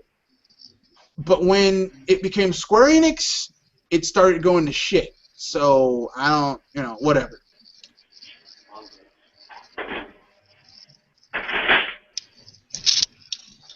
Our next question comes from Anderson Archilla. Actually, there's a question after that one, which. Yeah, I'm bringing it up again. Yeah. I know what to expect in GX. I have played F-Zero AX and studied GX extensively. Also, I live in South Central Los Angeles. Is that Watts, Anderson Archilla? Do you live in Watts? So don't worry, I'm ready. Also, sorry about the typo. I meant my love for the Falcon to be true. Yeah, man. Look, if you enjoy GX and AX, have fun. I never played the GameCube version of it. Well, I played it, but I never owned it. And I have the arcade machine at one of my establishments, the one in Maryland. So, whatever makes you happy. Whatever makes you happy. Sadly, I envy you, at least for you to just acquire that game. So, have fun with it, man. Okay, so this next one comes from Anderson Archell. I meant that I used the Captain Falcon amiibo suit with a me called Andy Summer after Captain Falcon's secret identity from the anime, of which I've seen all 51 episodes with the Blue Falcon cart a lot. That's cool, dude. I use Link in the Blue Falcon cart because the Master Cycle looks weird. Yeah. How does the Master Cycle look weird? Just because it's a horse on two wheels? No, it just looks weird. I'm just saying, it just looks kind of weird. To me, it just looks weird. It looks like a metal horse with wheels. Okay. And it handles. I mean, it's a sports bike, so it handles like a sports bike. But I mean, I don't know. I just hope that in the next. I hope in the next incarnation of Legend of Mario Kart, if they add Link as a racer, that he gets to use his sword on dudes. Like, you get too close, he just pulls his sword out and slashes your ass. Now the game has become unbalanced. No, everyone has like an up close attack. Like, Mario can shoot a fireball at a dude. Princess Peach throws Toad out like behind her, like and if you hit him, you like spin out. Because I mean, come on, that sounds like something she'd do. She already abuses the hell out of him in Smash Brothers. Why not? It's like, oh no! Ah! I thought it would seem more like she would more like give a kiss and then a heart shape comes out and maybe slow down the competition. No. That's no. Princess Peach has shown that she is not to be trifled with in anything except when Bowser kidnaps her. So, I'm thinking throwing Toad out the back of her cart and just like throwing him into another car. I can see poison mushrooms instead of toads. That would be awesome. Bowser would shoot fire in front of him or maybe behind him. Donkey Kong would throw a barrel or maybe a banana peel. It's got to be an item that is not item. It's got to be an ability that doesn't exactly mimic or look like the regular items, but yeah. Bones Bowser would throw a bone, like he would literally rip one of his bones off of him and just throw it. And like you couldn't spam it. You could use it like maybe once, and then you have to wait a little bit for it. You can use it again. You can't just like More like, well, for me, more like you can only use it once, and then you have to make an entire lap just to reach your bone again. Well, from where it fell. No, because then that takes too long. What if you're in the thick of things and like dudes are on your ass? You got to be able to slash them with that sword and then keep on going. And then maybe it fills up. Like maybe if you drift behind someone, maybe if you drive well, it fills up faster. Maybe if you suck, it fills up slower. Or maybe you can have two kinds: one to clobber and one to throw someone out. But I don't know. What did you guys think of that remix of the Big Blue that jazz remix? Oh my gosh! They had me. They had me. Look, let's put it this way. Mario Kart 8 has proven that Mario Kart 8 and Smash Brothers 4 have shown one simple and irrevocable fact. Nintendo's got the balls. They got the balls. I mean, what are you gonna do? What? No, more like what you got? What? More like Nintendo got their resources for an IP, and that's giving them the balls. Look, all I'm gonna say is this: I saw some of the videos they showed of the dudes jamming in the sound record studio, and these like here's the thing. You guys might not know this about me. When I was in high school, I was in the jazz ensemble and the blues ensemble, so I appreciate people playing music. I'm sitting here watching these dudes, and it's universal. These dudes are getting down. They're like, this dude's like really into the shit. He's like, he's playing his sax and everything. I'm like, damn, that dude's getting down. He's feeling it. He's really feeling it. Stealing it from Schultz. I'm really feeling it. You know, I'm really feeling it. He's in the groove. He's feeling the music. He's feeling it. He's really feeling it. And I mean, just goddamn. That's all I gotta say. That's all I gotta say. This next question comes from Lupacillo. Woo! Burning Rangers is badass. It's the only game to use ADX sound, which only the Saturn could handle in the 90s. Like I said, the soundtrack for the game is badass. The actual game itself, oh my god. I'm done. I'm sorry, but doesn't this correlate to the Sonic games? Gameplay is not perfect, but ooh, sweet soundtrack. Yeah, I play Sonic games for the soundtrack now, but Sonic Boom is horrible, so I never picked it up. No, Sonic Boom is just terrible all around, and the worst thing is that was the last Sega exclusive game they put on the system. Is that piece of shit? I'm sorry, I'm done. Sega, you know, you were never in the same category as Nintendo, but you once had some decent games, and you just running those into the ground. Except for Yakuza. Oh my god, I love Yakuza. In one way, they had integrity. I don't know what happened to that word for them. They shouldn't have given Sonic to a Western studio. That was the first fuck up they did. Mistake. Because Western studios, a lot of Western studios don't have basic fundamentals. You know. You would not give a restaurant, you would not put the restaurant in the control of a chef who can't even make toast. You wouldn't do that. Why would you do that? I mean, you know, if you can't handle basic shit like how to fry an egg, how to make toast, how to boil water, then I can't trust you to make something complex. The next question is once again from Lupacillo. This guy's friggin' awesome, by the way. Parasite Eve was a good RPG with real-life firearms and a nightstick and stuff. Yes, and it also had a scene where you got to see the main character Eve naked in the shower. Oh. It was awesome. Oh, video game nudity is just so awkward, and just that whole Uncanny Valley thing, man. It just you have to remember. Well, this wasn't Uncanny Valley. Parasite Eve came out when everything had to have FMV and like everything had to have fucking FMV. In-engine FMV, out-engine FMV, added additional engine FMV, just FMV, FMV, FMV. So Parasite Eve, but it's actually a pretty good RPG. The first one was pretty good. The second one was and then they made a third game for the PSP, or I think it was the Vita, and that was a piece of shit. So. Well, times really haven't changed. What was that? No, you can go. Oh, times really haven't changed. I mean, Did you guys check out that Star Wars Battlefront trailer? Everybody thinks it's real gameplay.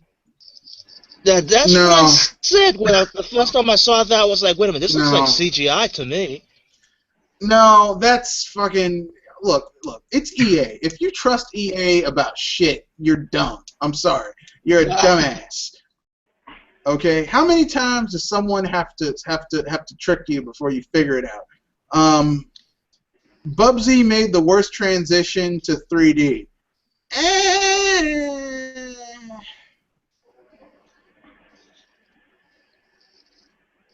You know, I think there were worse games than Bubsy that made translation to 3D.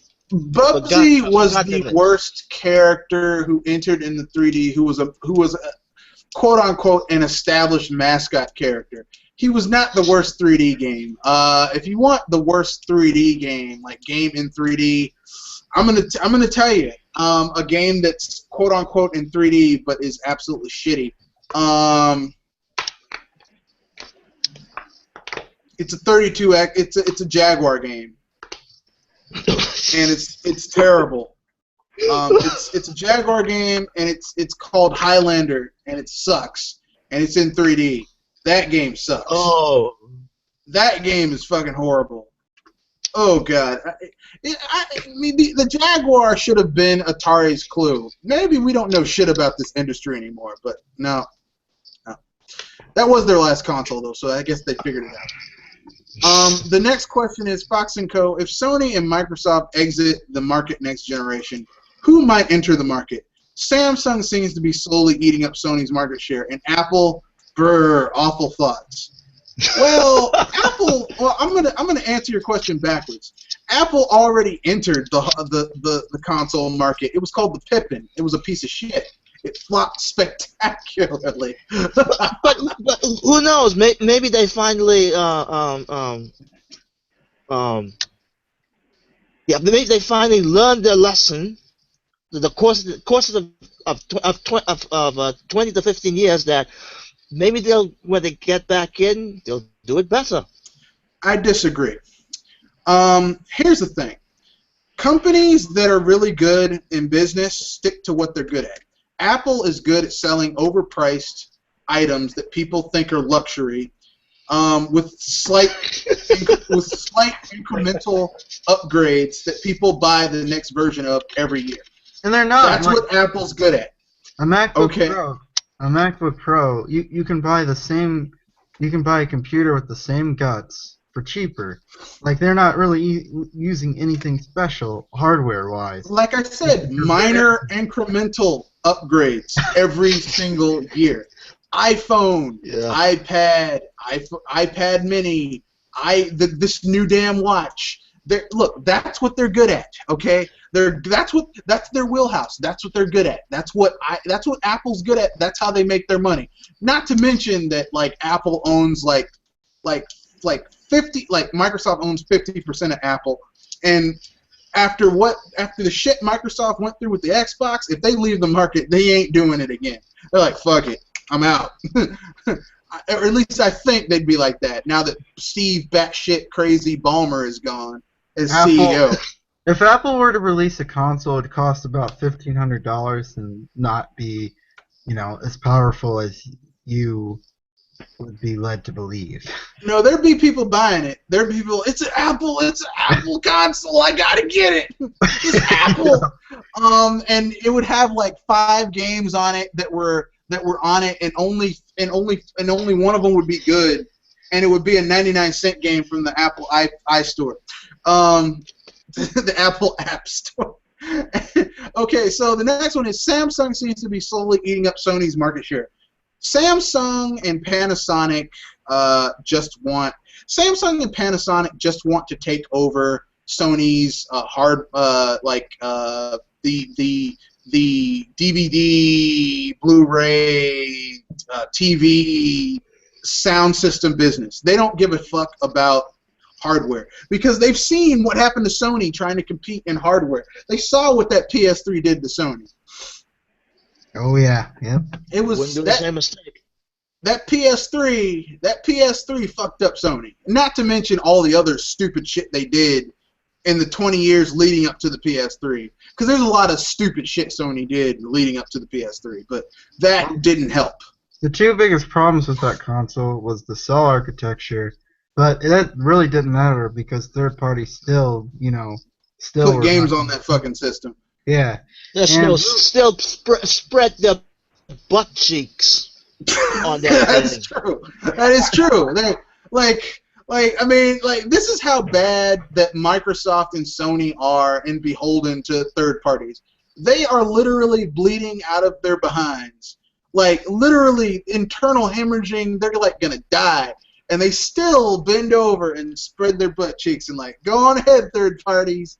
Go on ahead. Technically, if you wanted the full Xbox 360 experience, it probably would have cost you $600. But again, the HD DVD player was sold separately. So if they would have sold the Blu-ray player separately and used a specialized DVD format, they probably would have been better off, and the system would have been cheaper. But no. I understand that, but there's a caveat. HD DVD and Blu-rays are moot when you have Netflix. Yeah, that's true. Because you spend even back in the day, you spend like $12.99. You can watch all the shit you want with streaming Netflix. Unless you don't have internet. If you don't have internet, what's wrong with you? We have a product. No. Don't have access to the internet. And it's called the Xbox 360. Hey, you brought it up. We have a wait. I wish I'd turn on my camera so I could have that shit-eating grin like Don Matrick had when he said it. But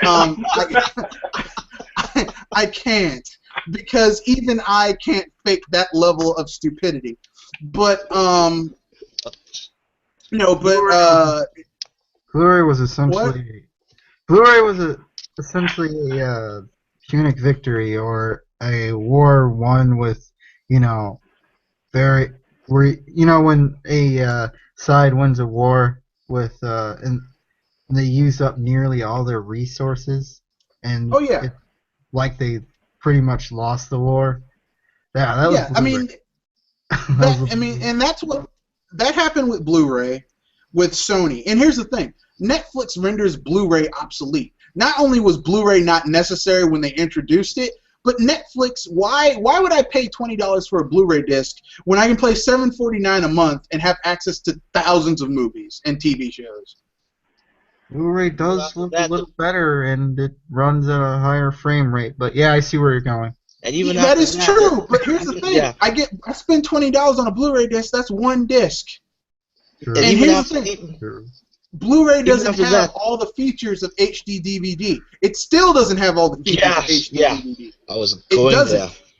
Okay, so you get one disc. It looks greater. It's 1080p, 60 frames per second.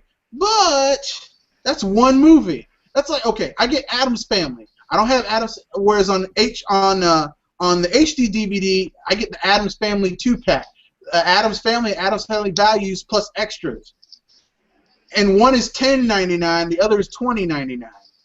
I mean, yes, well, yeah. One's 720p, 60 frames per second. The other one is 1080p, 60 frames per second, and I get one movie. I don't know. Not that most people to the naked eye can tell the difference between 1080p and 720p. People just, it's all high def. Just one is more high def than the other. Yeah. But some people are shallow like that. This game's 60 frames per second and the other game is 30. It's an improvement. I was gonna mention the study. If you ever came across a study about why people buy video games and graphics are at the bottom, there's like 7% of people who buy video games buy it purely for graphics. So what are we fighting over again? If you buy a video game for pure, well, no, it's true. They aren't. People are buying video games for those 8 cores, those 8 gigabytes of memory. So those 8 Supercharged gigabytes PC. of memory. Red Fox, remember that topic that I brought a while back when those five reasons each people buy a console for. Remember that? Well, primarily people are buying the PS4 because it's what the family wants. I'm like, who the fuck is? And then people are buying the Xbox. The few people who are buying Xbox Ones is for the brand because they're Xbox strong, son. And people buy Nintendo because they want to have fun with their games, which is like the primary reason to have a fucking video game console in the first place. But I digress. Yes. So basically, if Sony and Microsoft exit the hardware market, third parties would ship themselves, and it would be fun to see the mountain of shit that would come in existence in California, Texas, France, where else? Japan. Ooh, that's gonna be a mountain of shit. Ooh, a lot of shit, because like they would rather slit their throats and light themselves on fire at the same time than put their games on a Nintendo console. So Rockstar would just start putting all their games on Steam. Yeah. They'd just be like, yes, fuck no you, question. fuck you, we're gonna put it on Steam. And make then nearly nothing back. Yeah, and see their games get pirated, the shit pirated out of them. Mods, guys, mods. Well, I heard GTA 5 was a pretty good port. Even though that it probably wasn't the port, and that was the original version, and it was ported to, and the PC port was ported to the consoles, but, you know. Well, Yeah. here's the thing that gets me, okay? People keep on bitching, like people keep on talking shit, and they're like, well, like RJ mentioned earlier that Sony won a Pyrrhic victory. They wanted to win the format war, but it shot them in the ass later on. But that's what's happened to Microsoft right now with the Xbox One. The only difference is that they can afford to lose the money, but even though you can afford to lose the money, this shit is not looking. Do not expect an Xbox after this console. Don't. Okay? Because, and I'm gonna break it down once again. Okay? They were selling the console. Remember when it was $4.99, right? They were selling it at a loss then.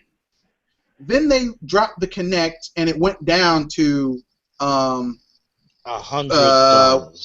It went down by $100 to $3.99.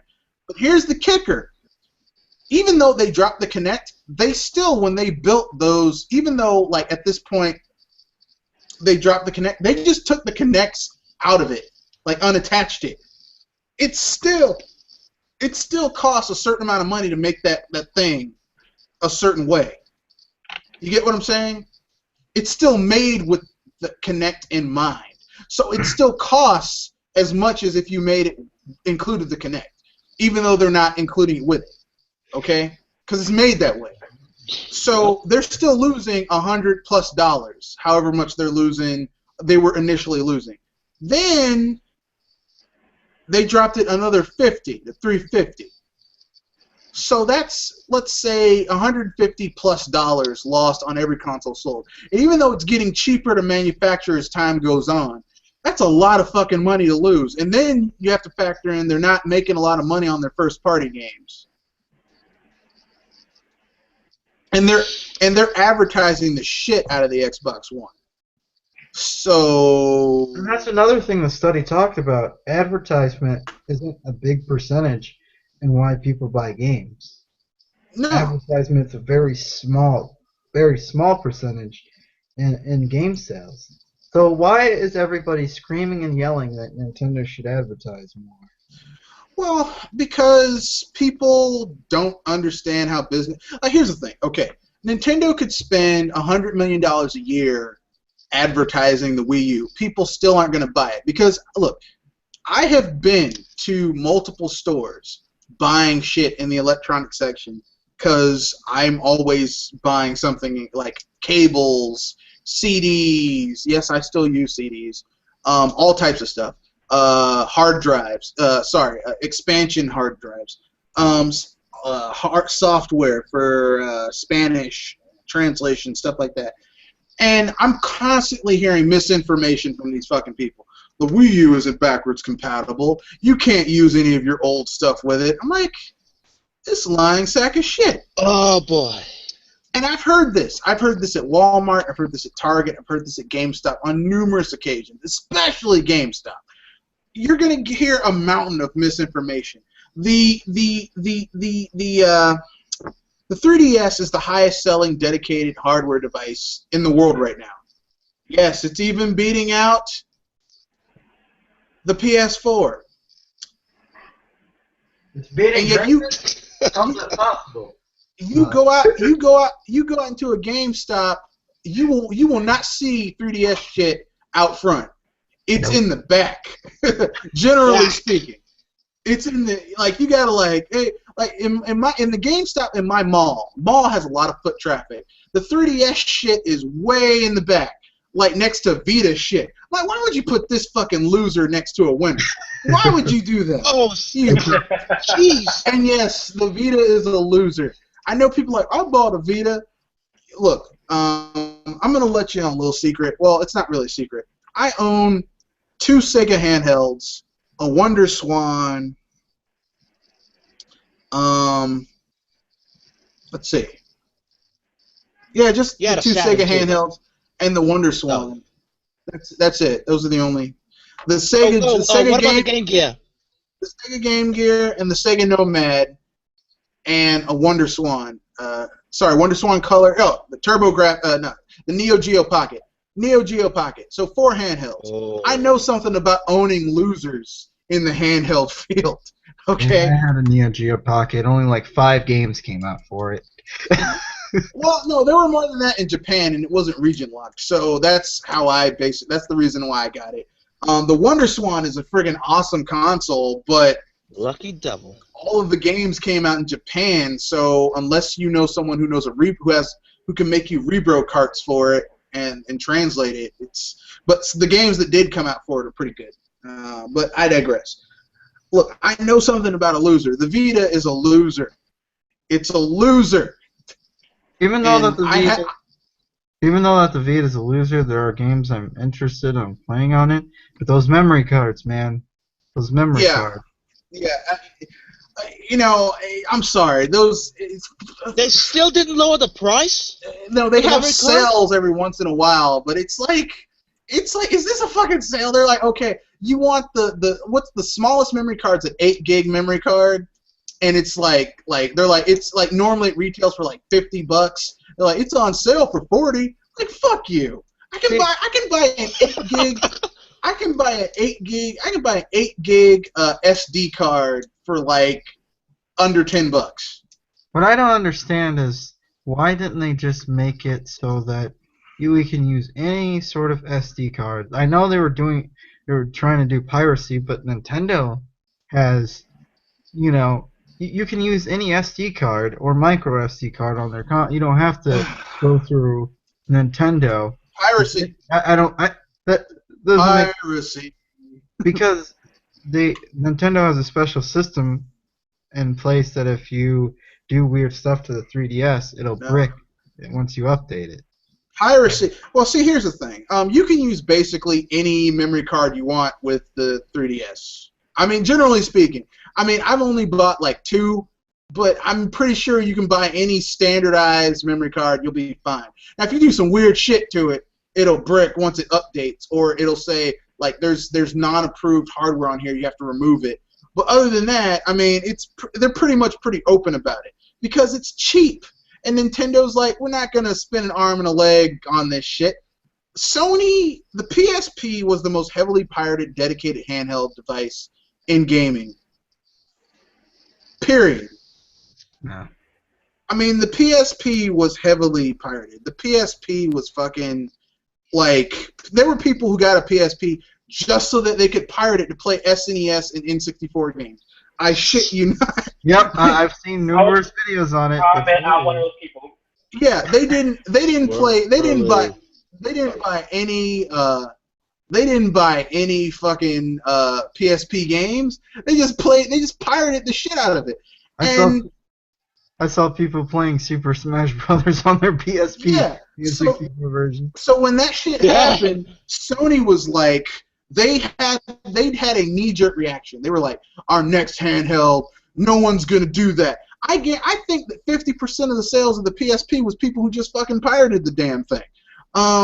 What the Vita, I haven't heard of anyone pirating that shit yet.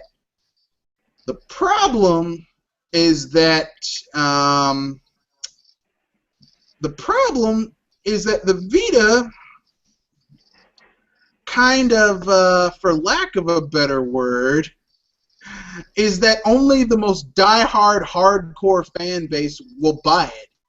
And the problem is that, like, the die-hard, hardcore fan base that would normally buy a Vita is not, like, except in Japan, is not, that's the only place where the Vita is turning a profit. And sadly, you cannot, it's not selling well enough in Japan to sustain. Like, I think this year is going to be the last year for the Vita. I think Sony's going to release like one last game for the end of the year. It's like a farewell for the Vita, like in the West, and then maybe next year will be the last one for the Vita in the East, and then they're going to be like, fuck it, and just call it a day. They should just open it up, make it the Wild West, and let hackers have a go at it. Oh, third parties are gonna continue to put games on it, and hackers are gonna try and hack the shit out of it. But as far as Sony supporting the Vita, they've already dropped like 3 or 4 services off of it. Because I mean, look, Sony doesn't have all this money to be supporting a dead handheld. I hate to burst anyone's bubble, but the Vita, which name means life, is dead as a doorknob. Ironically. In the West. He's They dead in the should've doorknob in the West. They should have called it the PlayStation Muerte. The PlayStation Muerte. Oh, that would be a good name. Or the PlayStation, the PlayStation JFK, or the PlayStation Wyatt Earp, or the PlayStation, the PlayStation General MacArthur. And they're like, why are you calling that? Because all of them are dead. Sega's best games. Bastard. This is Lupacilla once again. Sega's best games are the non-Sonic ones. Panzer Dragoon, Yakuza, Golden Axe, Phantasy Star, etc. I'm not going to say the best games are the non-Sonic ones.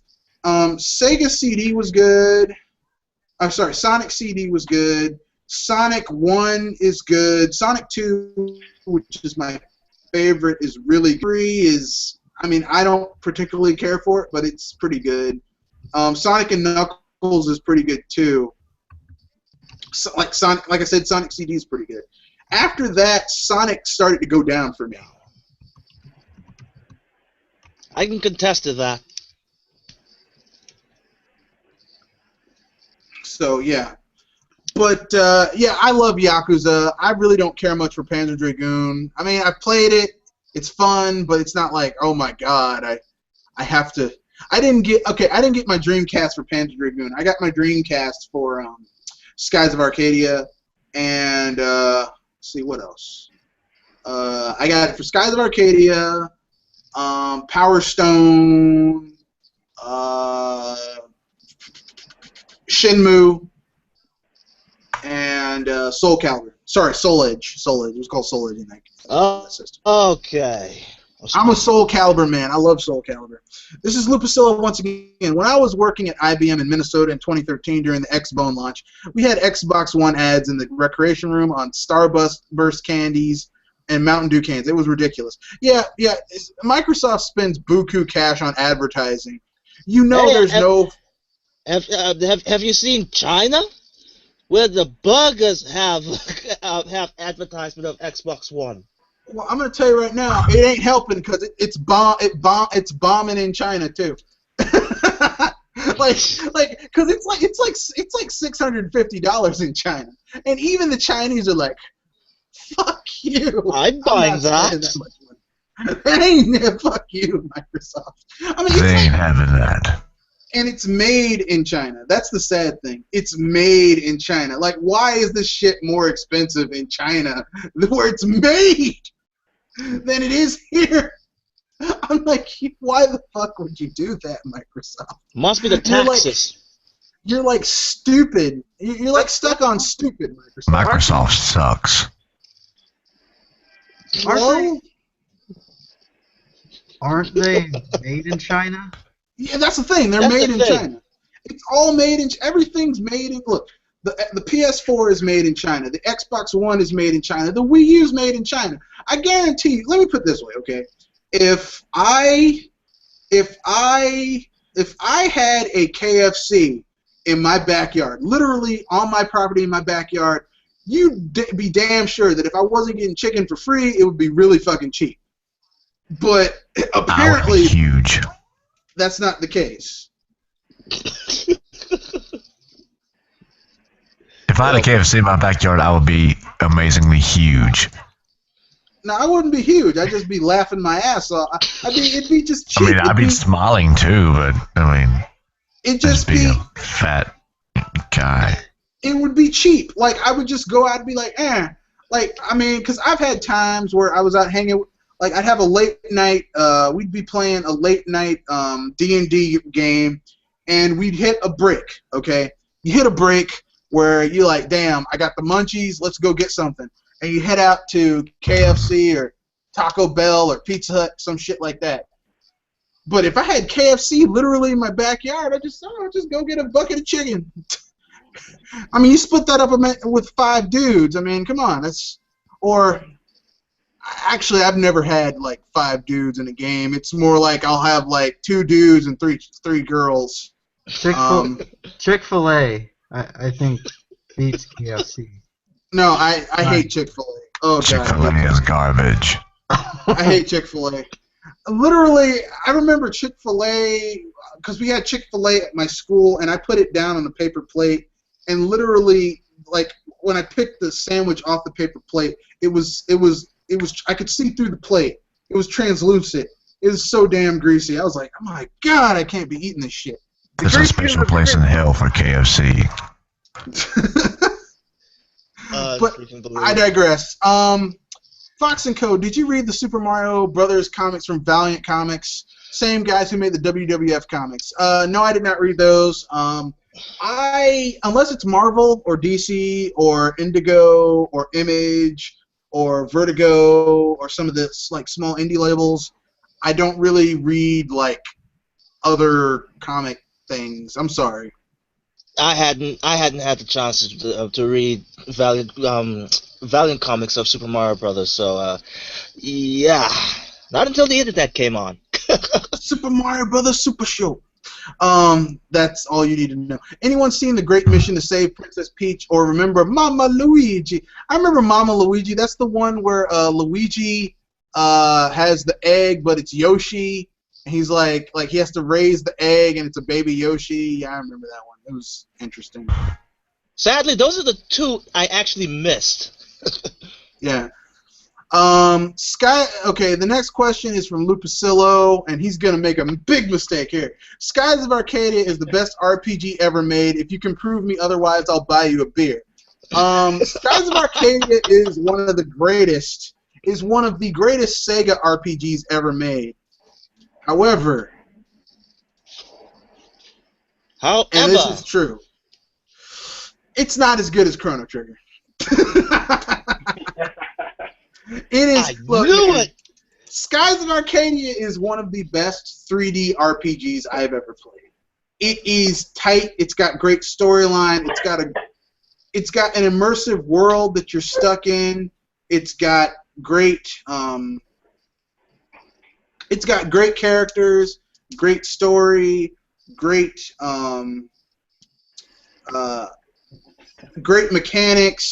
great music. A great battle system. It's just very well designed. It should be because it's made by the same lady who helped design Phantasy Star 4, which is one of the best RPGs that was ever on the Genesis, which isn't really saying a lot because the Genesis didn't have a lot of RPGs. But this is a great traditional style RPG. Great storyline, great characters, all that awesome stuff. But Skies of Arcadia, no matter how great it is, and I think it shits all over Final Fantasy 7, 8, and 9,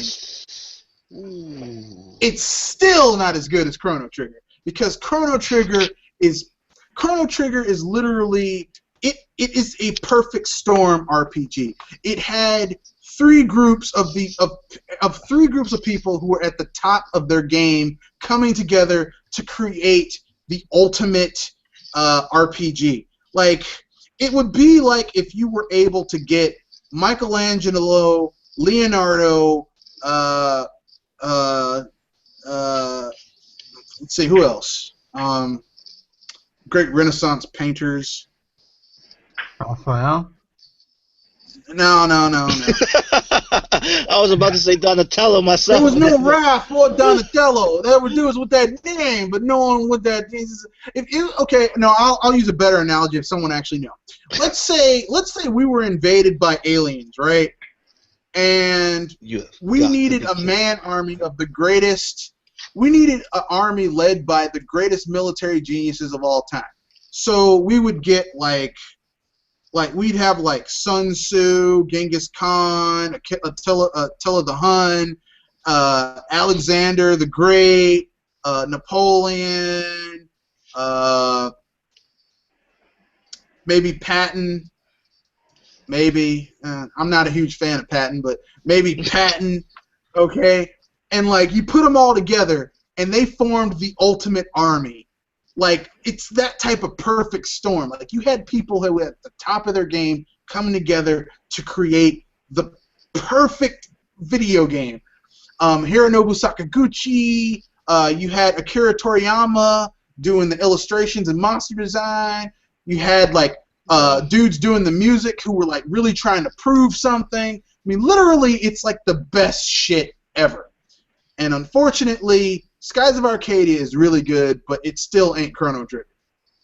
And I wish, and here's an aside, for all you people who keep on saying that Xenoblade Chronicles is going to be the next Chrono Trigger, that's a lot of pressure to put on someone. That's like going with a woman. That's like going with a woman and you finally go out for so many dates, and she's like, we're going back to my place, and you're staying the night, and you're like, man, this is it. And you talk some shit. You're like, well, I can go all night long. That's a lot of pressure to put on someone. And you just broke him. Okay. Keep it. Look. I mean, the person on the date. That's a lot of pressure to put on anybody. Don't do that to yourself. Don't do that to that game. Just say it's going to be really good. And then if it turns out to be close to Chrono Trigger, then you got something to say about it. The PS Vita was doomed from the beginning because Sony tried to do too many things with it to keep it from being pirated, and at the same time tried to rip off customers. And the consumers are not as dumb as Sony believed they are. And the Vita can be modded. I didn't say it couldn't. I just said they made it hard for people to pirate. I didn't say, okay. Ubisoft is like, man, you got to use Ubi Share, Ubi Gate, whatever the hell it's called. Uplay, which is their DRM, and I guarantee you, there are sites where you can find Far Cry 4 right now with all the DLC in one torrent, and you can play through all of it without ever logging into Uplay. Play it for free. Look, if you think that you can stop someone from modding or pirating something, they will find a way. Yep. They will. Where there's a will, there's a way. Or to quote Ian Malcolm from Jurassic Park, life will find a way. Life will find a way to mod that shit, okay? And the Vita was doomed from the beginning because it's not because Sony tried to do too many things to it. It was too fucking expensive. The memory was too fucking expensive, and they made the Vita unfriendly to everyone except the most hardcore gamers who liked the games that were coming to the Vita. Like the 3DS has games for everybody. It does. It's got indie games. It's got RPGs. It's got a few racers. It's got some like 2 or 3 fighting games. It's got a nice little array of games for everybody. The Vita is like a hardcore handheld, but the thing is like if you are a hardcore handheld, you ain't gonna sell well, because most of the people who own handhelds are not into hardcore gaming on a handheld. They want to do that on a console. Oh well. And our last question from Lupacillo is, or comment, Popeyes beats KFC any day. You're right. I would like to try Popeyes. It's their chicken is spicy. That's their only real. They add spice to it. Okay. Here's the thing. They do Southern fried chicken, and Southern fried chicken is where they take the chicken before they fry it and they season the chicken, and that is Southern fried chicken. They just season it before they put it in the batter or whatever. Whereas normal fried chicken, they just season the batter and then they fry it. To tell you the truth, I prefer to fry my own chicken. That's the thing. Us down here, we fry our own chickens too, like Popeyes. Yeah, I prefer to fry my own damn chicken because then I know what's going into it, and it's not as damn greasy. Because every time I've eaten KFC or Popeyes, the shit is so greasy that the container it's in, by the time I bring it home, is clear. It's like I'm holding an invisible box. The thing is, I'm surprised. I'm surprised that KFC's crispy chicken is not as greasy as the regular chicken. No, their chicken is greasy all around. The crispy chicken is greasy. The normal chicken is greasy. Oh God, I hate KFC. Yeah. Okay, then maybe the KFC on this island is actually better on the greasiness than. It could be better. States. It could be better because I'm just saying. I fry my own chicken, and I'll tell you this much right now. When you fry things correctly, it's not supposed to be like ultra greasy. If what you fried is so damn greasy that it's literally like it's inside of it's like it turns the container clear, you didn't fry it right. Yep. You fried it at too low a temperature. You got to fry that shit so that it's golden brown and delicious. But I digress. Those are the ends of our questions. I thought we'd get to the other set of questions, but apparently, I think I've kept people here long enough. You guys have watched long enough. The questions are at an end. Actually, there isn't much, and there isn't much on the YouTube side. So yeah, there's non-void. Yeah, there's like one question, but I'll get to it next time. So with all that being said, whew, we're done. With all that being said, that's all, folks. Well, I gotta tell you about the future content, son, which will be quick. Next week, the 25th, this podcast has been moved from Friday to Saturday. It will be at 3 p.m. Eastern Standard Time, which is shouldn't coincide with anyone's schedule. Hopefully, knock on wood. Hopefully. Basically, it's going to be the start of our baseless speculation on E3. We'll be talking about all types of wonderful things. Basically, it's just an overview of what we think E3 is going to be like. And then every Saturday after that through May, we are going to baselessly speculate on each aspect of E3. So first, Microsoft, then Sony, the Saturday after that, then third parties, and then finally, the last Saturday, we'll save the best for last, Nintendo. Something that Razorfist did last year. Yeah, but this time we're doing it. But that's it. Anything else you guys want to bring up? Anything you guys are doing that you want to promote? Nothing special. I'm back in school, so it's going to be a while before I make really any sort of videos. That's some tough shit, dude. Yeah, that happens though. Well, you know, you can't sit on YouTube forever and try, you know, live off YouTube money. I don't get paid for this, so. If I could, actually, I wouldn't want to do it because I make far more money working for it legitimately than trying to steal people's games and get paid for doing a video of it or whatever. And you know. Oh, and speaking of that, there was a guy's video that was taken down by EA, but I haven't heard anything about it, so, you know. You know, it's EA though, because EA, you know, EA cares about gamers and Let's Players because EA cares. EA is a good guy. Black Mao, you have anything you want to promote? No, not really. Okay. I'm gonna try to make it for the next Saturday, but I don't know because. If you can't, ask a question. I mean, leave a question with the thing. Sorry. After like 10, almost. Yeah. Make it to Saturday. What? If I come to the next one, it's gonna be like almost 10 p.m. EST time. I made it Saturday, so. Or Saturday too difficult. Well, whatever. We'll work it out later. Or you know, you don't have to come if you don't want to. Triple M, anything you want to promote?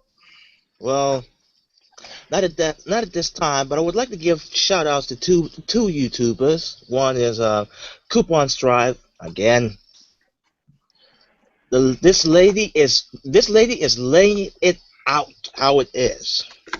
And to GVGINU, who I don't know why, but I got tagged by him. And although I am kind of honored, but I even thought and I'm not even a YouTuber, but I even thought of other YouTubers that are even much more deserving than me. Like for one, Active Gamer Life. Active Gamer Life. Yeah, Active Gamer. But yeah, anyway, this has been Triple M, the lone wolf and fondness for games that pops out of my artworks, and we can always dream.